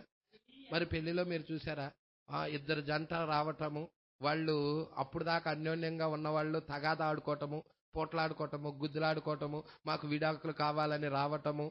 ప్రవక్త దీని గురించి ఏం మాట్లాడినంటే, నేను మరలా ఒక నెల తర్వాత మీరు రండమ్మా అప్పుడు నేను ఇస్తానని చెప్పేసి వాళ్ళకు ప్రార్థన చేసి పంపించేశాడు. తర్వాత వాళ్ళు ఉండే కొద్ది ఏమైందంటే ఆ ఆత్మ వారిని వదిలిపెట్టి వెళ్ళిపోయినది. హల్లెలూయా. ఎప్పుడైతే ఆత్మ వారిని వదిలిపెట్టి వెళ్ళిపోయినదో, విడాకులు తీసుకుందాం అనుకుంటున్న భార్యాభర్తల కాస్త ఒకరినొకరు ప్రేమించుకోవటం ప్రారంభించారు. మరలా మొదటి స్థితి వారికి వచ్చి ఉన్నది. తర్వాత వారు సిగ్గుపడుతూ ప్రవక్త దగ్గరికి వచ్చి ఉన్నారు తల్ల వంచుకొని. అయ్యా మరి నెల తర్వాత వాళ్ళు సిగ్గుపడుతూ ప్రవక్త దగ్గరికి వచ్చినప్పుడు, అయ్యా ప్రవక్త విలియం మ్యారియం బ్రనహాంను అడిగి ఉన్నారు, అయ్యా మేము ఇప్పుడు విడాకులు తీసుకోవాలి అనుకోవటం లేదు. Praise the lord. మరి అప్పుడు ఎందుకు అనుకున్నాము అలాగా, ఏంటి అంటే, మీరు ఒక హోటల్కి వెళ్ళారు, అక్కడ ఒక రూమ్ లోకి వెళ్ళారు, అక్కడ అంతకు ముందు వారు ఒక జంట అక్కడ ఉన్నారు, వారికి ఆ స్పిరిట్స్ ఉన్నాయి, అవి అక్కడ వదిలి వెళ్ళిపోయి ఉన్నారు. మీరైతే అక్కడ ఎప్పుడైతే అక్కడికి వెళ్ళారో ఆ స్పిరిట్స్ మీ మీద దాడి చేశాయి. హల్లెలూయా. నేను ఆ స్పిరిట్ ని గద్దించాను ప్రార్థనలో, అవి వెళ్ళిపోయినాయి, మరలా మీరు పూర్వ స్థితికి వచ్చారు అని ప్రవక్త చెప్పి ఉన్నాడు. హల్లెలూయా. మరి చూసారా అండి, ఆత్మలు కనపడవు, దాడి చేస్తా ఉంటాయి. అప్పుడు దాకా నవ్వుతూ ఉన్న సహోదరి కోపముగా ఉండిపోయింది. ఎందుకు కోపంగా ఉందా ఈమె? అప్పుడు దాకా ముఖం నల్లగా మార్చుకొని ఉంటా ఉండింది. అదొక స్పిరిట్, సంతోషము లేకుండా ఉండిపోతా ఉంటది. ఏంటి అలా సంతోషము ఏది దూరం చేసింది ఆమె జీవితంలో నుండి? ఒక దయ్యపు ఆత్మ, పాతాళం తెరవబడినది, దయ్యపు ఆత్మలు భూమి మీదకి వచ్చి ఉన్నాయి, ఆ స్పిరిట్లు వదులుతా ఉంటాయి. అందుకే ఎక్కడికి పడితే అక్కడికి వెళ్ళకూడదు. హల్లెలూయా. ఎక్కడ పడితే అక్కడికి వెళ్ళకూడదు, పరిశుద్ధులతో ఉండాలి, ఎక్కువగా వాక్యం ధ్యానం చేస్తా ఉండాలి, వాక్యంతో జీవితాన్ని కట్టుకుంటా ఉండాలి. దేవుడికి మహిమ కలుగును గాక. సంగమా పట్టుకుంటున్నారా? ఎంతమంది పట్టుకుంటున్నారు? హల్లెలూయా. కాబట్టి అది యూదుల దగ్గరికి, అమ్మ చదవమ్మ. మనిషి కుమారుడు సూచన ఆకాశమందు కనబడును, ప్రభావముతోను మహామహిమతోను ఆకాశ మేఘారుడై వచ్చుట చూచి రొమ్ము కొట్టుకొందురు, మరియు గొప్ప బూరతో. చూసారండి, అక్కడ దూతలను బహువచనం, అవునా? 7వ బూర కింద దూతలు వస్తున్నారు. మరి 7వ ముద్ర కింద దూతలు రావటల్లా, దూత వస్తున్నాడు. అంటే అక్కడ ఇద్దరు పరిచర్య, ఇక్కడ ఒక్క ఆయనే చేస్తున్నాడు. హల్లెలూయా. మోషే యొక్క పరిచర్య, ఏలియా యొక్క పరిచర్య 7వ దూతే చేస్తున్నాడు. హల్లెలూయా. మీరు చూస్తున్నారా అండి? చదవమ్మా. గొప్ప బూరతో తన దూతలను పంపుడు, వారు ఆకాశము యొక్క ఈ చివరి నుండి ఆ చివరి వరకు నలుదిక్కుల నుండి ఆయన ఏర్పరచుకున్న వారిని, అదండి ఏర్పాట్లో ఉన్న వారిని పోగు చేసే వర్తమానం. హల్లెలూయా. సంఘ శాఖల్లో నుండి మనల్ని పిలుస్తా ఉన్నది ఒక వర్తమానం. హల్లెలూయా. సంగమా పట్టుకుంటున్నారా? మరి మనల్ని పోగు చేస్తా ఉన్నదా? ఎక్కడికి పోగు చేస్తుంది? తెనాలి సంఘానికా, గుంటూరు సంఘానికా, లేకపోతే చేబ్రోలు సంఘానికా, లేకపోతే ఎక్కడికి? వాక్యములోకి. జెఫర్సన్విల్ సంఘానికా? కాదు, వాక్యములోకి. మనల్ని వాక్యములోకి పోగు చేస్తా ఉన్నది. ఏంటి? గొప్ప బూర, ప్రవక్త విలియం మేరీ బ్రనామ్ యొక్క వర్తమానం. హల్లెలూయా. సంగమా పట్టుకుంటున్నారా? ఇది యూదుల దగ్గరికి వచ్చే రాకడ. పట్టుకుంటున్నారా? అన్ని జనుల దగ్గరికి వచ్చే రాకడ చూపిస్తున్నాను, యూదుల దగ్గరికి వచ్చే రాకడ చూపిస్తున్నాను. ఎందుకంటే అన్ని జనుల దగ్గరికి వచ్చేది నిశ్శబ్దం. 7వ ముద్ర నిశ్శబ్దం. హల్లెలూయా. అందుకే ఇక్కడ ఏమంటున్నాడో చూద్దాం. మీరు చూడండి అమ్మా. 7వ ముద్ర ఎన్నో పేర దగ్గరికి వచ్చామమ్మా? 7వ ముద్రలో మీరు చూస్తే 80 అమ్మ 81 కాడిని చూద్దాం. ఇప్పుడు ఈ యొక్క 7వ అధ్యాయం గురించి మనం మాట్లాడబోచున్నాం. 81 అమ్మ, నా దగ్గర ఉన్నది 81. మీ దగ్గర దాంట్లో ఏ పేరమ్మా? 31. 81, 31 చూసారా అండి? నీది 81 అనుకుంటాయ్యా. చూడు, ఇప్పుడు ఈ యొక్క 7వ అధ్యాయం గురించి మనము మాట్లాడుకోబోచున్నాం. ఏది? ప్రకటన గ్రంథం 7వ అధ్యాయం. అంటే 6వ ముద్రకి 7వ ముద్రకి మధ్యలో ఉన్న ఖాళీ గ్యాప్. ఆ గ్యాప్ లో ఏముంది? 7వ అధ్యాయం ఉంది. 7వ అధ్యాయంలో ఏమున్నాయి? బోర్లు ఉన్నాయి. బోర్లు ఏం చేస్తున్నాయి? వారిని వాగ్దాన దేశానికి తీసుకెళ్తున్నాయి. అలాగే 7వ బోర ఏం చేస్తుంది? వారిని వాగ్దాన దేశానికి తీసుకెళ్తుంది. హల్లెలూయా. ప్రపంచానికి చల్లా చెదురైన వారందరిని కూడా వాగ్దాన దేశానికి, యెరూషలేముకి తీసుకెళ్లిపోతా ఉన్నది. అది 7వ బూర. పట్టుకుంటున్నారా అండి? 5-6 బోర్లు వారిని నడిపించాయి అక్కడికి. బోర్లు అదే బోర్లు వారిని వాగ్దాన దేశానికి తీసుకెళ్తున్నాయి. 7వ బోర కింద మోషే ఏలియాలు వస్తున్నారు. ఆ మోషే ఏలియాలు వచ్చినప్పుడు వారిని ఆ వాగ్దాన దేశంలో వారి స్థానం ఏంటో చూపించబడుతుంది. ఆ వర్తమానాన్ని వాళ్ళు అంగీకరిస్తారు. ఇక్కడ మన దగ్గరికి వచ్చేద్దాం. 81వ పేర అండి. ఈ యొక్క 7వ అధ్యాయం గురించి మనం మాట్లాడుకోబోచున్నాము. ఒక్క నిమిషం. 6వ ముద్రను మరియు 7వ ముద్రను కలుపు కార్యము దానిలో కలదు. గ్యాప్. 6వ ముద్రను మరియు 7వ ముద్రను కలిపే కార్యము ఎన్నో అధ్యాయంలో ఉంది? 7వ అధ్యాయంలో ఉన్నది. కలుపు కార్యం అందులో కలదు. ఏలయనగా మనము కలిగి ఉన్న ఒకే ఒక అంశము ఇప్పుడే చూడవలసి ఉన్నాం. ఒకే ఒక్క అంశం ఇప్పుడే చూడవలసి ఉన్నాం. అది 6వ మరియు 7వ ముద్రలకు మధ్యనున్న కార్యం. అదే ఇజ్రాయేల్ ప్రజలు బయటకు పిలవబడుటై ఉన్నది. మీరు చూసారా అండి? ఇజ్రాయేల్ ప్రజలు పిలువబడ్డారా లేదా?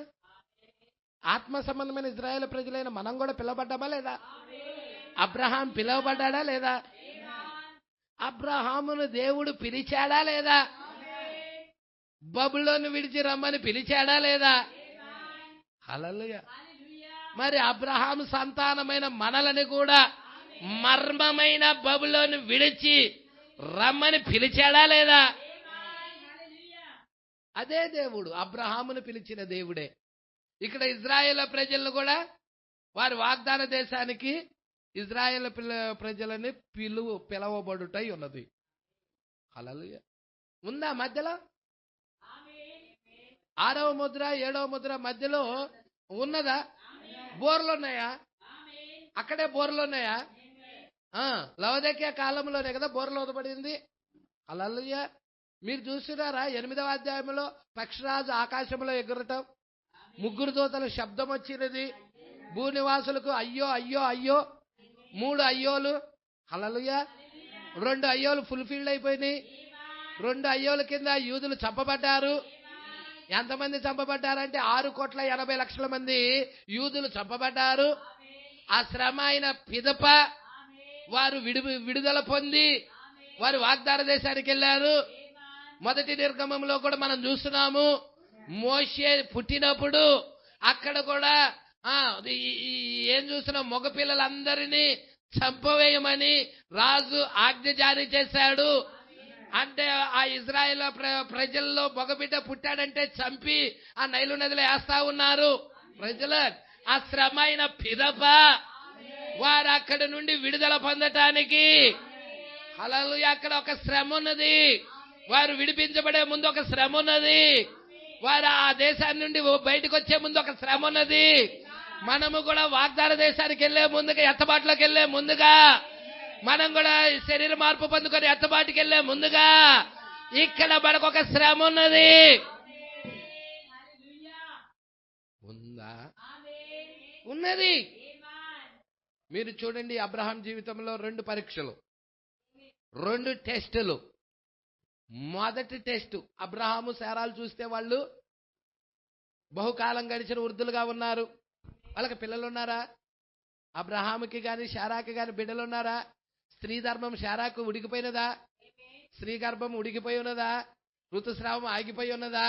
ప్రజల మరి అలాంటి స్థితిలో ఉన్న దేవుడు ఏం చేశాడు? వాళ్ళకి వాగ్దాన కుమారుని ఇస్తానన్నాడు. మరి సంఘం అలాంటి స్థితిలో ఉండిద్దని చెప్పాడు.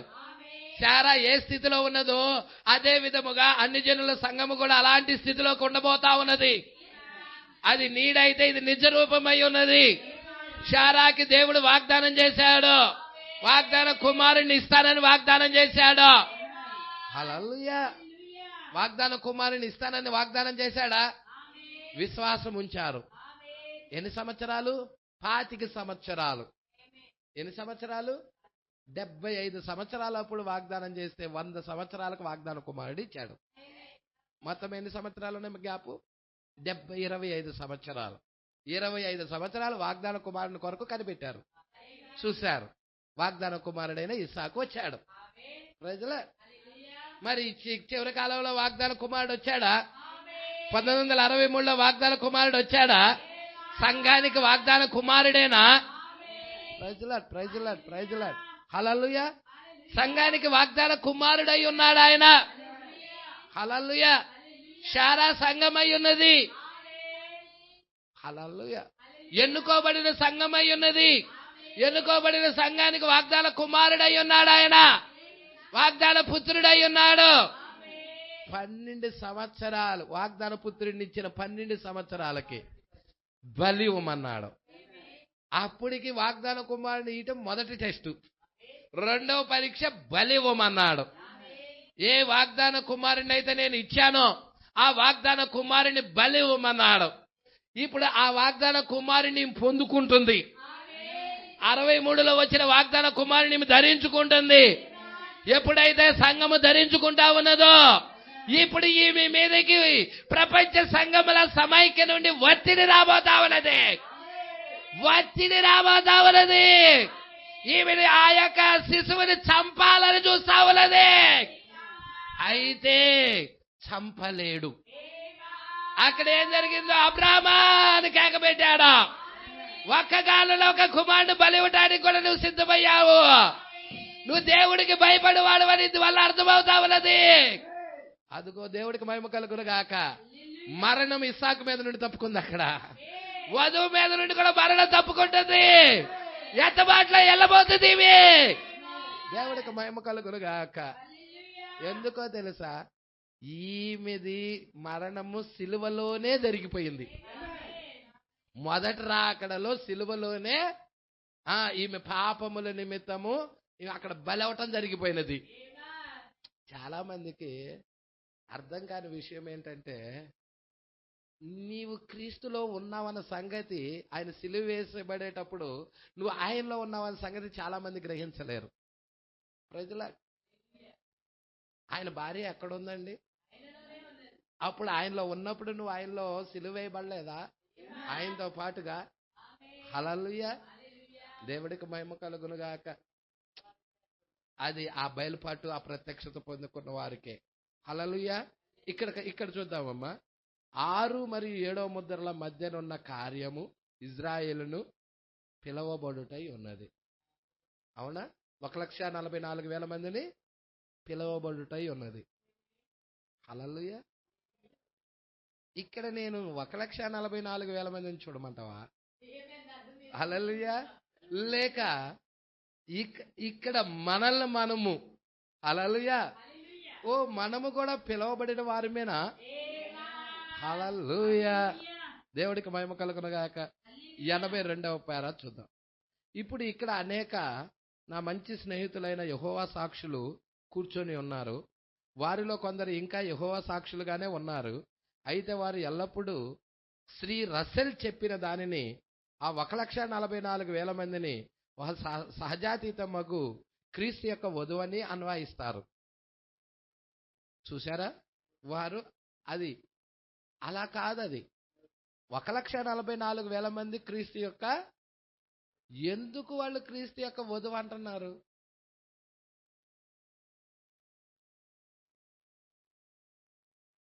క్రొత్త పాట వధువు తప్ప ఎవరు పాడరు. ఈమె తప్ప కొత్త పాట ఎవ్వరికీ తెలియదు. అవునా? ప్రకటన గ్రంథం 14వ అధ్యాయం దగ్గరికి వెళ్ళేదలికే వాళ్ళు 1,44,000 మంది కొత్త పాట పాడుతున్నారు.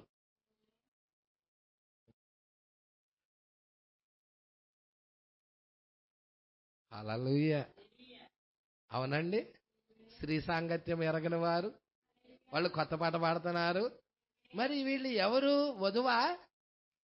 కొత్త పాట పాడేది వధువే కదా. మరి వీళ్ళు ఎలా కొత్త పాట పాడుతున్నారు? వీరు 7వ బూర కింద వీరికి ఏం జరుగుతుందో 7వ ముద్ర కింద అన్ని జనుల్లో ఉన్న వధువుకి అదే జరుగుతుంది. హల్లెలూయా. వారు వధువు కాదు, కానీ వధువుకి నీడగా ఉన్నారు. వధువుకి నీడగా ఉన్నారు. ప్రణాళిక అంతా వధువు గురించే. పాత నిబంధన అంతా చూడు, వధువు గురించే, నీ గురించిన ప్రణాళికే. దేవుడికి మహిమ కలుగునుగాక. ఎంత గొప్ప దేవుడండి. మీరు చూసారా ఆదాం అవ్వల స్టోరీ చూసుకుంటే, మీరు ఆదాం అవ్వలు కాదు ఆడు చూసేది. హల్లెలూయా. ఎవరిని చూసుకోవాలి మీరు? ఆదాము స్థానంలో 2వ ఆదాము ఉన్నాడు. ఆదాము భార్య స్థానంలో, అవ్వ స్థానంలో మనం ఉన్నాం. హల్లెలూయా. మీకు ఒక రోజు అది 2వ అధ్యాయం మీద మాట్లాడతాను, దేవుడి చిత్తమైతే. చాలా విషయాలు ఉన్నాయండి అక్కడ, అవన్నీ నా మనసులో తిరుగుతున్నాయి. హల్లెలూయా.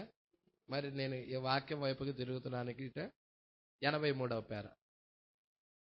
దానికి అసలు సంఘకాలాలతో ఎటువంటి సంబంధము? ఈ 1,44,000 మందికి సంఘకాలాలతో ఎటువంటి సంబంధము లేదు. వారు పూర్తిగా ఇజ్రాయేల్ అయి ఉన్నారు. ఈ 1,44,000 మంది పూర్తిగా ఇజ్రాయేల్ ప్రజలై ఉన్నారు. ఇప్పుడు ఇంకొద్ది నిమిషాల్లో మనం దాన్ని చదవబోచున్నాము. ఇప్పుడు 6వ ముద్రకు మధ్యనున్న విరామం. హల్లెలూయా. ఇప్పుడు 6వ ముద్రలకు మధ్యనున్న విరామం.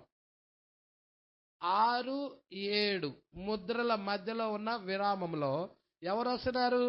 1,44,000 మంది వస్తున్నారు. 6, 7 మధ్యనున్న విరామంలోనే వాళ్ళు వస్తుంది. మీరు కావాలంటే చూడండి. 6వ ముద్రకి 7వ ముద్రకి మధ్యనున్న విరామంలోనే వస్తున్నారు వాళ్ళు. కావాలంటే మీరు అక్కడ ఆ బైబిల్లో అమ్మ చదువుతారా? 12 గోత్రాల గురించి రాయబడింది కదా. వద్దు, 4వ వచనం 5వ వచనం 5. యోధా గోత్రములో నుండి 12,000 మందిని, మరియు ముద్రించబడిన వారి లెక్క చెప్పగా వింటిని. ఇజ్రాయేల్ గోత్రాలన్నిటిలో ముద్రించబడిన వారు.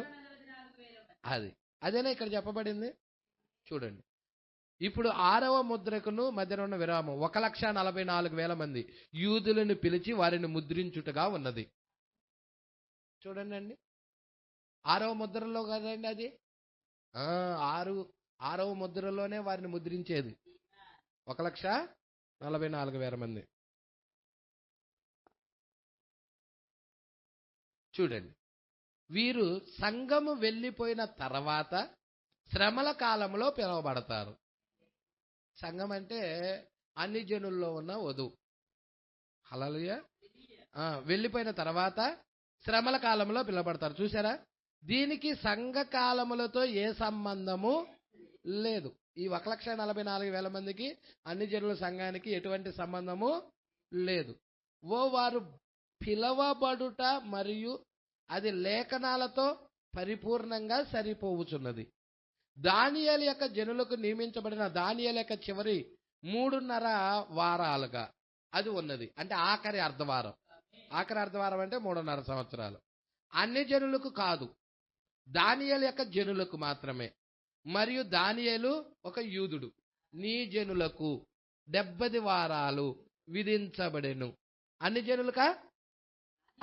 ఆ దానియేలు జనులకు మాత్రమే. ఇప్పుడు గమనించండి, ఇజ్రాయేల్ ఆమె యొక్క ప్రవక్తలను నిరూపించబడిన పిమ్మట వారిని మాత్రమే నమ్మును. నిరూపించబడిన పిమ్మట వారిని మాత్రమే ఎవరు నమ్మేది? భౌతిక సంబంధమైన ఇజ్రాయేల్ ప్రజలు ప్రవక్తలను నిరూపించబడిన తర్వాత వారు ఏది చెప్పినా నమ్ముతారు, అంతే. మరి మన కాల ప్రవక్త కూడా నిరూపించబడిన ప్రవక్తేనా? మరి ఆయన ఏది చెప్పినా మనము విశ్వసించి నమ్ముదామా? అందుకే అక్కడ అంటున్నాడు, సంఘ కాలాలలో ఎక్కడను అది అపోస్తుల సంఘము మొదలుకొని ప్రొటెస్టెంట్ సంఘాల వరకు ఎన్నడూ ఒక ప్రవక్తను కలిగి ఉండలేదు. అన్ని జనులలో ఇదిగో ఇక్కడ అపోస్తుల కార్యం మొదలుకొని చివరి వరకు కూడా ప్రొటెస్టెంట్ సంఘాల వరకు కూడా ఎక్కడ మధ్యలో ప్రవక్తలే లేరు. ఎందుకంటే మొట్టమొదట ఆయన మనం చూస్తున్నాము పౌలు గారు ప్రవక్త, తర్వాత వీళ్ళందరూ ప్రవక్తలు కాదు, సంఘ సంస్కర్తలు. చివరి ఆయనే ప్రవక్త. క్లియర్ అవుతుందా? చూడండి, ఎన్నడూ ఒక ప్రవక్తను కలిగి ఉండలేదు. ఎవరైనా ఉన్న ఎడల అది ఎవరని నాకు చెప్పండి, మరియు నాకు దాన్ని చూపించండి. అది అపోస్తుల కాలములో వారికి అగబు అని ఒక నిరూపించబడిన ప్రవక్త ఉండెను. అయితే అన్యజనులు దేవుని స్వాస్థ్యములోనికి వచ్చినప్పుడు పౌలు అన్యజనుల వైపుకు తిరిగాడు. గత రాత్రి మనము చదివిన ప్రకారం పేతురుకు పిమ్మట పౌలు దానిని ప్రభువు నుండి పొందాడు. అవును కదండి? ప్రభు నుండి ఈ పరిచర్య ప్రభువు యొద్ద నుండి పొందాడు.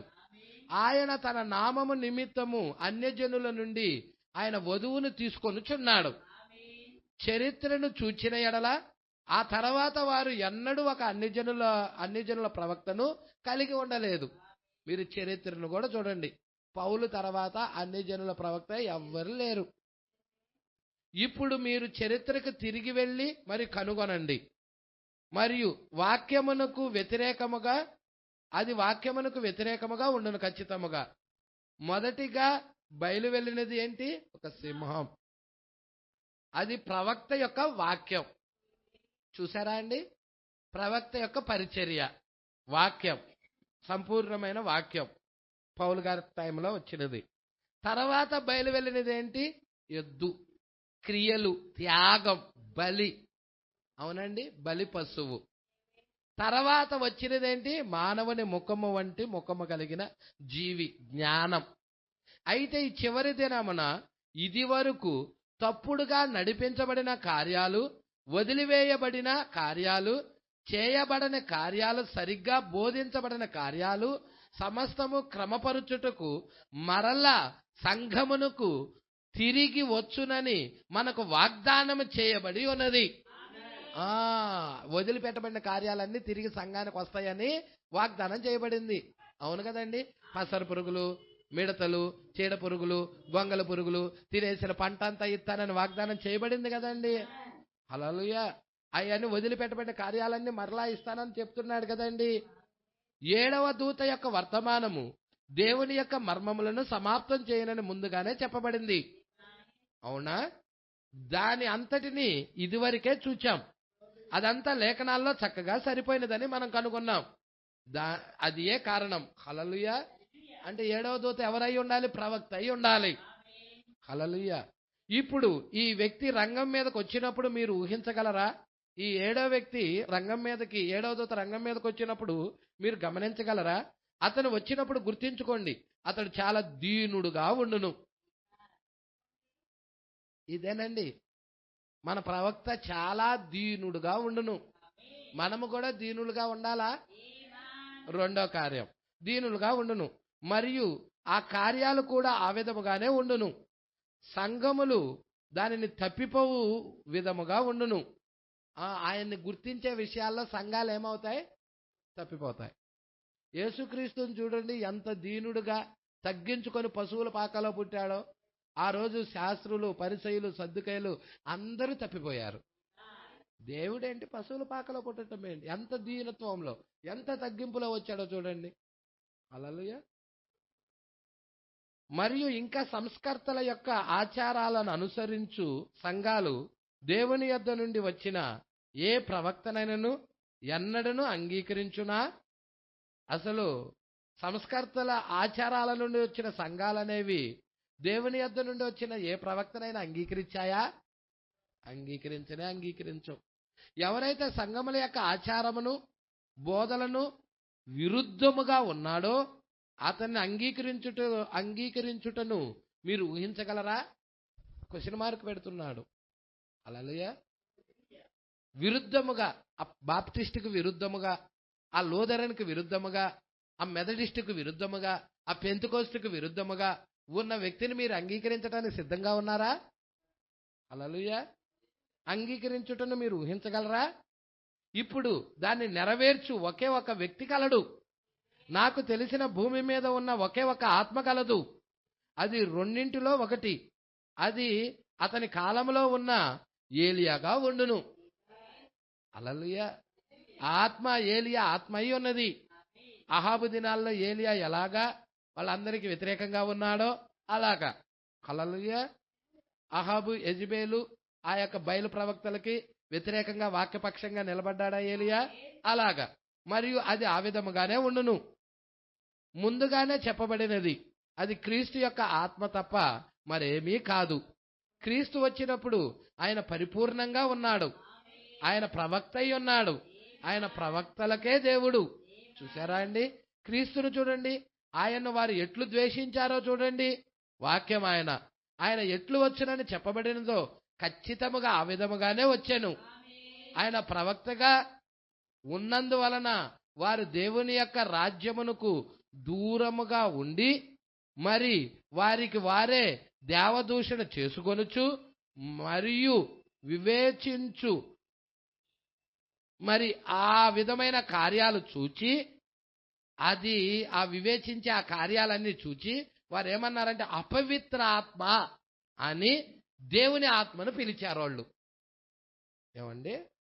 యేసుక్రీస్తు వివేచించి చెప్తా ఉంటే వారు ఏమన్నారు? బయలుజేబుకు అధిపతి అని, అపవిత్రాత్మని, దయ్యం పట్టినవాడని అన్నారా? అనలేదండి? దాని గురించే చెప్తున్నాడు. ప్రజలారా, ఆయన ఒక సోది చెప్పువాడని లేక దయ్యం పట్టిన వాడని పిలిచారు వాళ్ళు. ఈ రోజు కూడా అలాగే ఉన్నదంటున్నాడు. సోది చెప్పువాడు ఒక దయ్యం. చూసారా? దయ్యపు ఆత్మది నిశ్చయముగా. అది మీకు తెలియనా? సంఘం చెప్పబడుతుంది ఆమేనని పరిపూర్ణంగా. సోది చెప్పుట ఒక ప్రవక్తను అనుకరించు కార్యముగా ఉన్నది. అది పూర్తిగా దేవునికి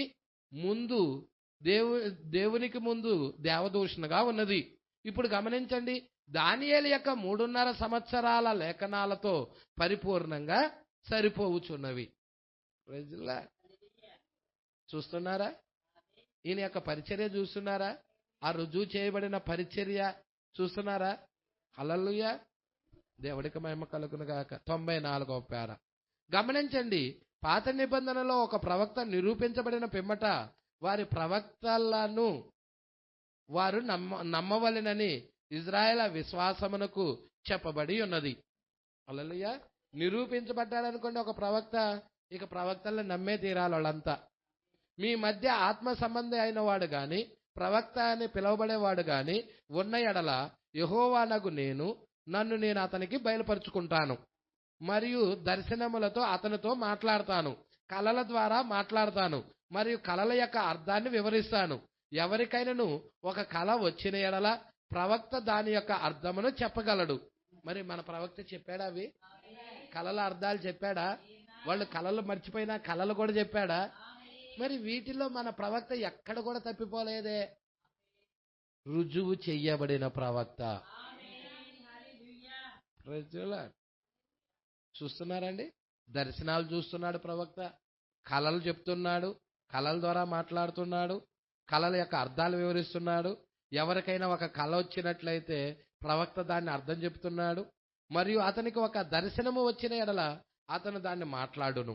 దర్శనముల ద్వారా, కలల ద్వారా నేను అతనికి బయలుపరుచుకుంటానని దేవుడు వాగ్దానం చేశాడు. ఆ వాగ్దానాన్ని మన కాల ప్రవక్త విలియం మ్యారియన్ బ్రనహాం గారికి ద్వారా రుజువుపరిచాడు. అవునా అండి?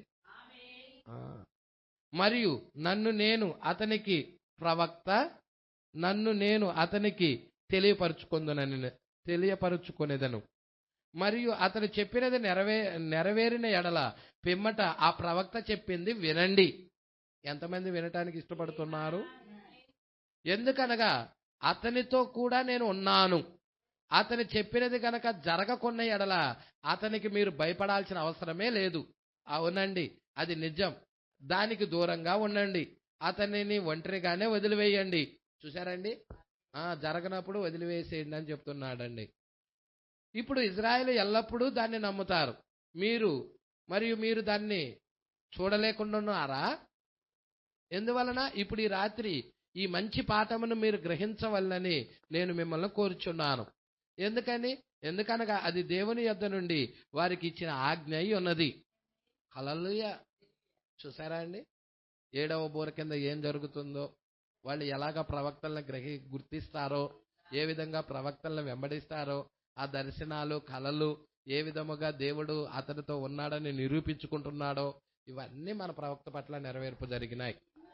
హల్లెలూయా. అప్పుడు ఎప్పుడైతే ఇవి అతనిలో, మరి అతనికి భయపడాలి, మన కాల ప్రవక్తకి భయపడాలి. హల్లెలూయా. ఎందుకు భయపడాలి? దేవుడు అతనిలో ఉన్నాడు. అదే అతడు చెప్పిన కార్యాలు జరగలేదనుకో భయపడాల్సిన అవసరం లేదని చెప్తున్నాడు. అదే జరిగినాయి అనుకో ఖచ్చితంగా అతనికి మనం భయపడవలసిన వారమై ఉన్నాము. అందుకే పౌలు గారు కొరింథీ సంఘంతో ఏం చెప్తున్నాడు? నేను భయముతోనూ వణుకుతోనూ మీ మధ్య నడుచుకుంటేనే. హల్లెలూయా. 1 కొరింథీలో చెప్పాడు కదండి. హల్లెలూయా. ఇక్కడ చూడండి 96. ఎందుకనగా దేవుని యొద్ద నుండి వారికి వచ్చిన ఆజ్ఞ అయి ఉన్నది. అన్యజనులు ఎన్ని కరపత్రాలు అచ్చటికి తీసుకొని వెళ్ళి వారికి ఇచ్చినను నాకు లెక్కలేదు. ఆ విధంగా కాదు, వాళ్ళు కరపత్రాలు ఇవ్వటం ద్వారా కాదు, మెస్సియా చూయించటం ద్వారా. వాళ్ళు ఎలా ఎరుగుతారు? సూచన ద్వారా. కరపత్రాలు పంచివ్వటం ద్వారాగో నో కాదు. ఎన్ని కరపత్రాలు అచ్చటికి తీసుకెళ్లి ఇజ్రాయెల్ ప్రజల దగ్గరికి తీసుకెళ్లి వారికి ఇచ్చినా నాకు లెక్కలేదు. మరియు ఒక పరిశుద్ధ గ్రంథమును మీరు మీ చేతుల్లో ఉంచుకొని ఇజ్రాయెల్ యొద్దకు వెళ్ళి ఇది అది లేక ఇంకొకటి ఎన్ని విధముగా పరిశుద్ధ గ్రంథం నిరూపించినను నాకు లెక్కలేదు. వారు ఒక ప్రవక్తను తప్ప మరి దేన్ని అంగీకరించరు. సూచన. బైబిల్స్ పంచి ఇచ్చేసాము, వాళ్ళు ఇప్పుడు బైబిల్స్ తెలుసుకొని చదివి ఇప్పుడు వాళ్ళు మెస్సియాని అంగీకరిస్తారు. వాళ్ళు ప్రవక్త రాకుండా మెస్సియాని అంగీకరించరు.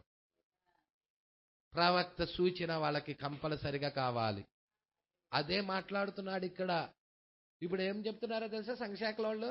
మేము బైబిల్స్ ఎన్నో పంపించాము అక్కడికి, కొత్త నిబంధనలు ఎన్నో పంపించేసాము అక్కడికి, వాళ్ళు అవన్నీ చదువుతూ ఉన్నారు. ఆ యొక్క బైబిల్ వెనక నుండి చదువుకుంటా వస్తున్నారు వాళ్ళు, ప్రకటన గ్రంథం నుండి చెప్తా ఉంటారు. ప్రజలు వాళ్ళ దగ్గరికి ప్రవక్త రాకుండా వాళ్ళు వాటిని గ్రహించలేరు. అక్కడ దాకెందుకు, మన దగ్గరకు వచ్చేద్దాం. వాళ్ళది పక్కన పెడదాం. 7వ బోరది 7వ ముద్ర కింద మనమున్నాం.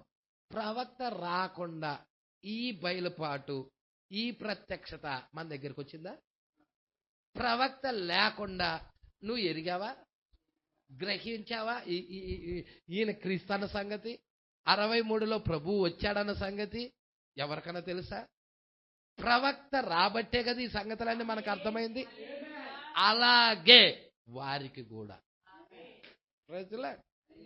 అందుకే ఇక్కడ అంటా ఉన్నాడు చూడండి, హల్లెలూయా. వారు ఒక ప్రవక్తను తప్ప మరి దేన్ని అంగీకరించరు, అది ఖచ్చితంగా సరియే. ఏలయనగా ఒక ప్రవక్త మాత్రమే దైవవాక్యాన్ని తీసుకొని మరి దానిని దాని స్థానములో ఉంచును. ఇది పరిచర్య. దైవ వాక్యాన్ని తీసుకొని ఆ వాక్యము యొక్క స్థానములో వాక్యాన్ని పెట్టటము ఎవరు చేయగలరయ్యా అంటే ప్రవక్త చేయగలరు. మరి వాక్యాన్ని దాని స్థానములో ఉంచే పరిచర్య ప్రవక్తదైతే ఇప్పుడు ఆ పరిచర్య జరిగించాడు, ఆయన అవతల గట్టికి వెళ్ళిపోయి ఉన్నాడు.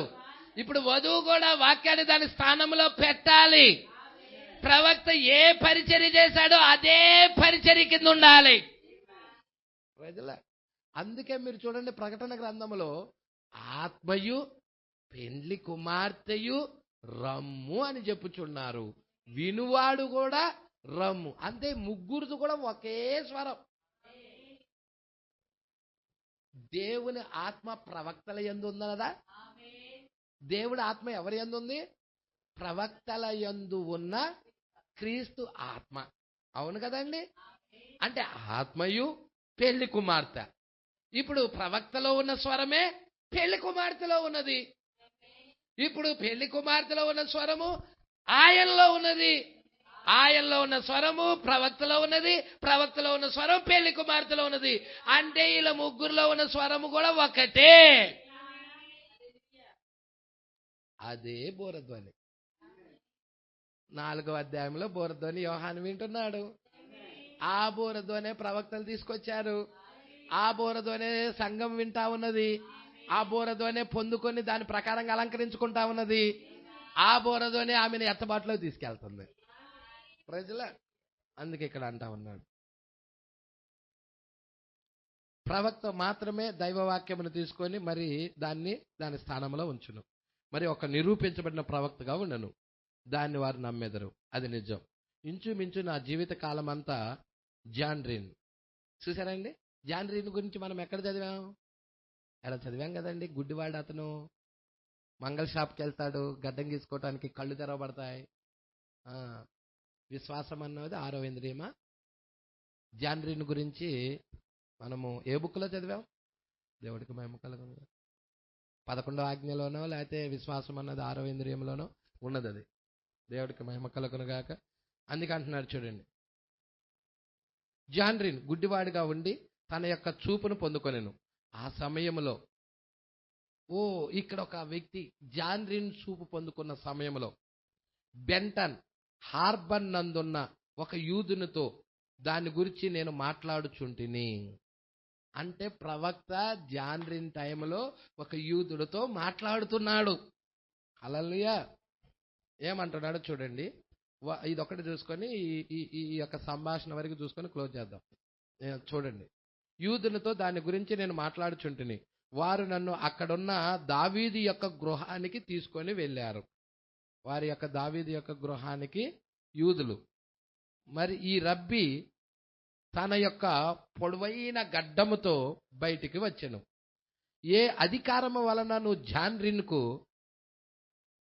చూపును ఇచ్చితివి అని ఆయన అడిగెను. చూసారా అండి? మీరు చూసారా?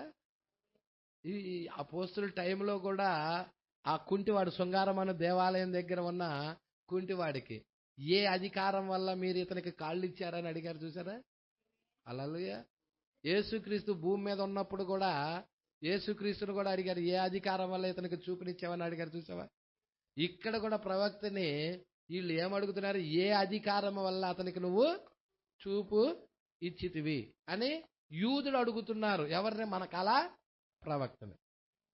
అప్పుడు ప్రవక్త అన్నాడు, దేవుని కుమారుడగు యేసుక్రీస్తు నామములోనే అని నేను చెప్పాను. యేసుక్రీస్తు నామములో, దేవుని కుమారుడగు యేసుక్రీస్తు నామములో. అతను అంటున్నాడు, దేవునికి ఒక కుమారుడు ఉన్నాడను కార్యము దూరముగా ఉండనేమో, నేను నమ్మను దాన్ని అంటున్నాడు. అలాంటి దేవుడికి కుమారుడు ఉండేదేంటి అంటున్నాడు.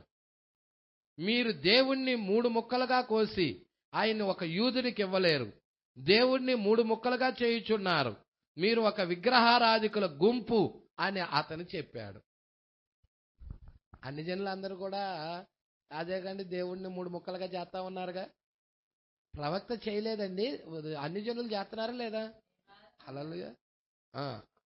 మీరు ఒక విగ్రహారాధికుల గుంపు అని అతను చెప్పాడు. ఇప్పుడు ప్రవక్త మాట్లాడుతున్నాడు. నేను చెప్పాను, నేను ఆయనను 3 ముక్కలుగా చెయ్యలేదు అన్నాను.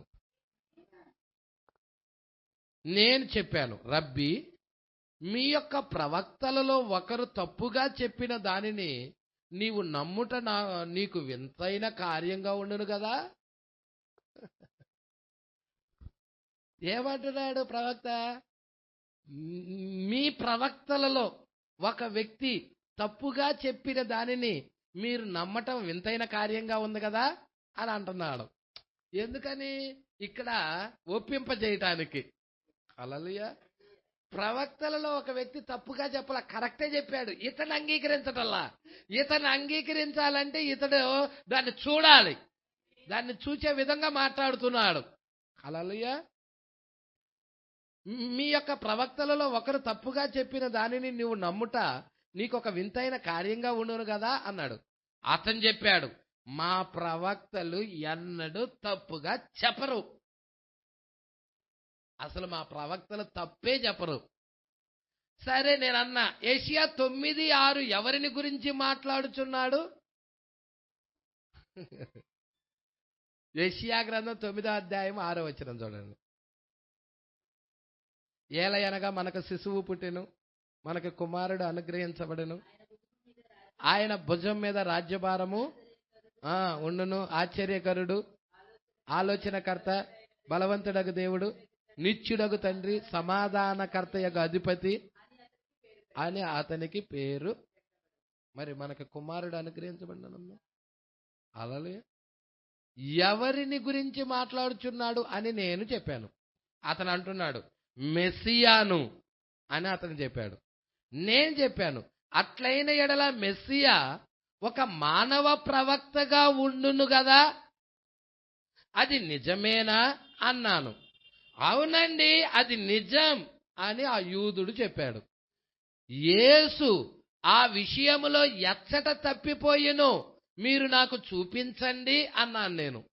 ప్రవక్త అంటున్నాడు, యేసు మానవ ప్రవక్తగా దేవుని కుమారుడుగా ఉండే విషయములో ఎచ్చట తప్పిపోయినో నాకు చూపించండి అని నేను అడిగాను. అతను చెప్పెను, మెస్సియా ప్రవక్తను దేవునికి గల సంబంధం ఏమిటి అని నేను అడిగాను. హల్లెలూయా. మెస్సియా ప్రవక్తకు దేవునికి గల సంబంధం ఏమిటి అని అడిగాను.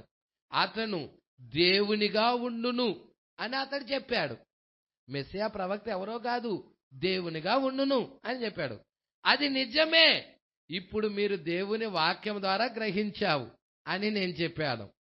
నాకు సహాయపడుము. ఆ యూదుడు అక్కడ నిలబడి ఉండగా మరియు అతని చెంపల మీద కన్నీరు కారుతూ ఉన్నాయి. నేను కొంతకాలమైన పిమ్మట నీవు చెప్పినది వింటాను అని అతడు చెప్పాడు. కొంతకాలమైన పిమ్మట నీవు చెప్పినది నేను వింటాను, ఇప్పుడు కాదు అని చెప్పి కన్నీరు విడుస్తున్నాడు. హల్లెలూయా. నేను అడిగాను, రబ్బీ, నీవు దాన్ని నమ్ముచున్నావా? మరియు అతను చెప్పాను, చూడుము. అతను చెప్పాను, దేవుడు ఈ రాళ్ల వలన అబ్రహామునకు పిల్లలు పుట్టించగలడు, ఆయన కొత్త నిబంధనలో ఉన్నాడని నేను ఎరుగుదును. హల్లెలూయా. ఎవరు చెప్తున్నారు ఈ మాట? అతను చెప్తున్నావు. యూదుడు చెప్తున్నాడు. అతను చెప్పాను, దేవుడి రాళ్ల వలన అబ్రహాముకు పిల్లలు పుట్టించగలడు, ఆయన కొత్త నిబంధనలో ఉన్నాడని నేను ఎరుగుదును.